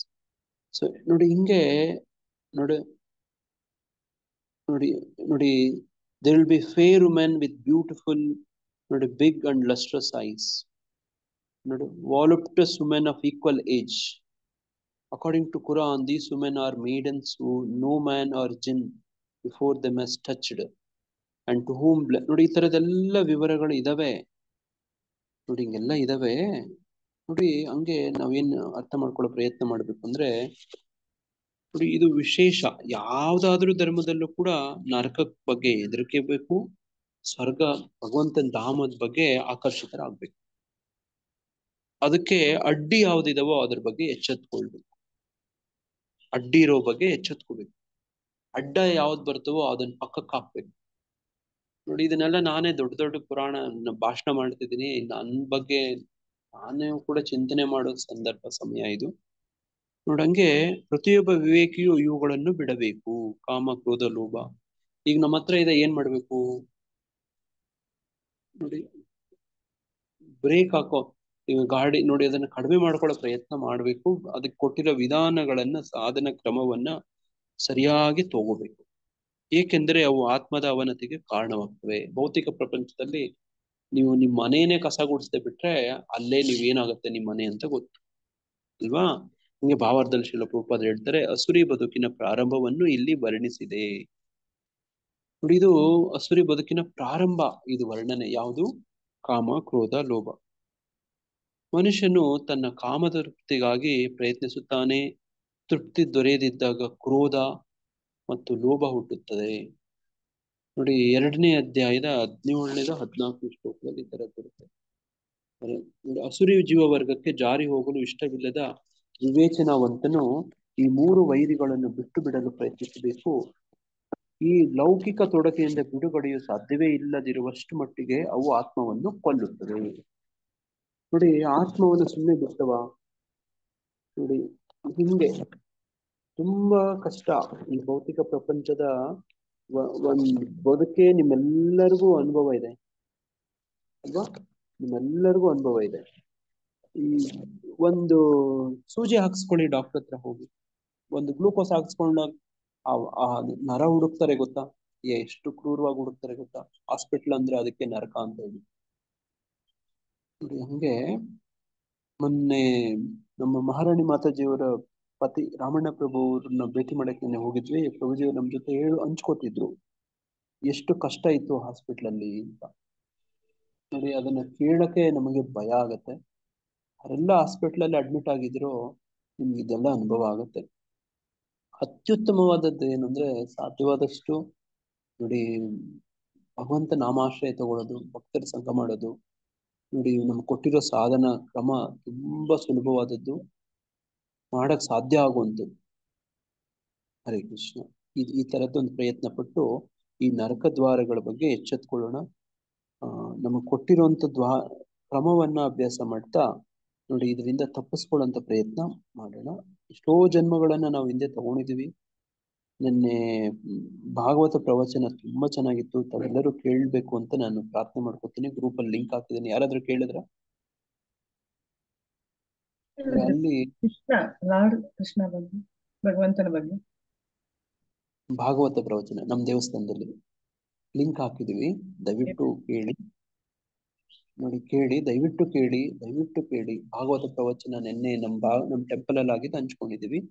ಅದನ್ನ ಕೇಳಿ. ಅದರಲ್ಲಿ ಪ್ರಭುಪಾದ ಹೇಳ್ತಾರಂತೆ, 10,000 ಗಂಟೆಗಳು ಕೃಷ್ಣ ಜಪ ಮಾಡಿದ್ರೆ ನಾವು ಪರಿಪೂರ್ಣ ಬರುತ್ತೆ ಅಂತ ಹೇಳ್ತಾರೆ.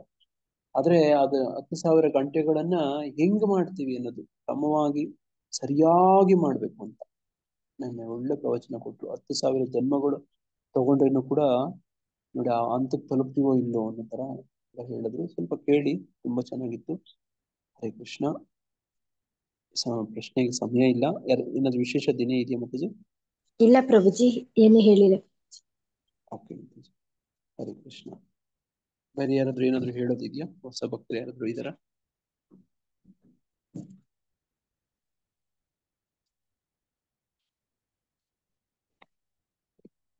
ಹರೇ ಕೃಷ್ಣ. ಮತ್ತೆ ಯಾರು ಇಲ್ಲದೆ ಇದ್ರೆ ಕಾರ್ಯಕ್ರಮ ಇಲ್ಲಿ ವಿರಾಮ ಕೊಡ್ತೀವಿ.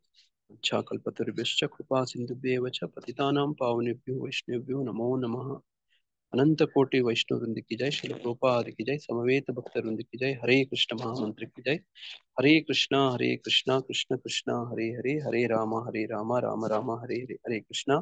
ಈ ದಿನದ ಗೀತಾರ್ಥ ಸ್ವಾರಸ್ಯ ಕಾರ್ಯಕ್ರಮದಲ್ಲಿ ಭಾಗವಹಿಸಿದಂತ ತಮ್ಮೆಲ್ಲರಿಗೂ ತುಂಬಾ ಧನ್ಯವಾದಗಳು. ಈ ದಿನ ತಮ್ಮೆಲ್ಲರಿಗೂ ಕೃಷ್ಣ ಪ್ರಜ್ಞಾಪೂರ್ವಕವಾಗಿ ಅತ್ಯಂತ ಶುಭವಾಗಿ ಸುರಕ್ಷಿತವಾಗಿ ಇರ್ಲಿ ಅಂತ ಪ್ರಾರ್ಥಿಸ್ತಾ ಹರಿಸ್ತೇವೆ. ಎಲ್ಲರಿಗೂ ಧನ್ಯವಾದ ಪ್ರಣಾಮ. ಹರೇ ಕೃಷ್ಣ ಪ್ರಭುಜಿ, ದಂಡವತ್ ಪ್ರಣಾಮ. ಹರೇ ಕೃಷ್ಣ ಹರೇ ಕೃಷ್ಣ. ಹರೇ ಕೃಷ್ಣ ಪ್ರಣಾಮ. ಕೃಷ್ಣ ಪ್ರಭುಜಿ ಧನ್ಯವಾದಗಳು. ಹರೇ ಕೃಷ್ಣ ಪ್ರಭುಜಿ ದಂಡವತ್ ಪ್ರಣಾಮಗಳು. ಹರೇ ಕೃಷ್ಣ.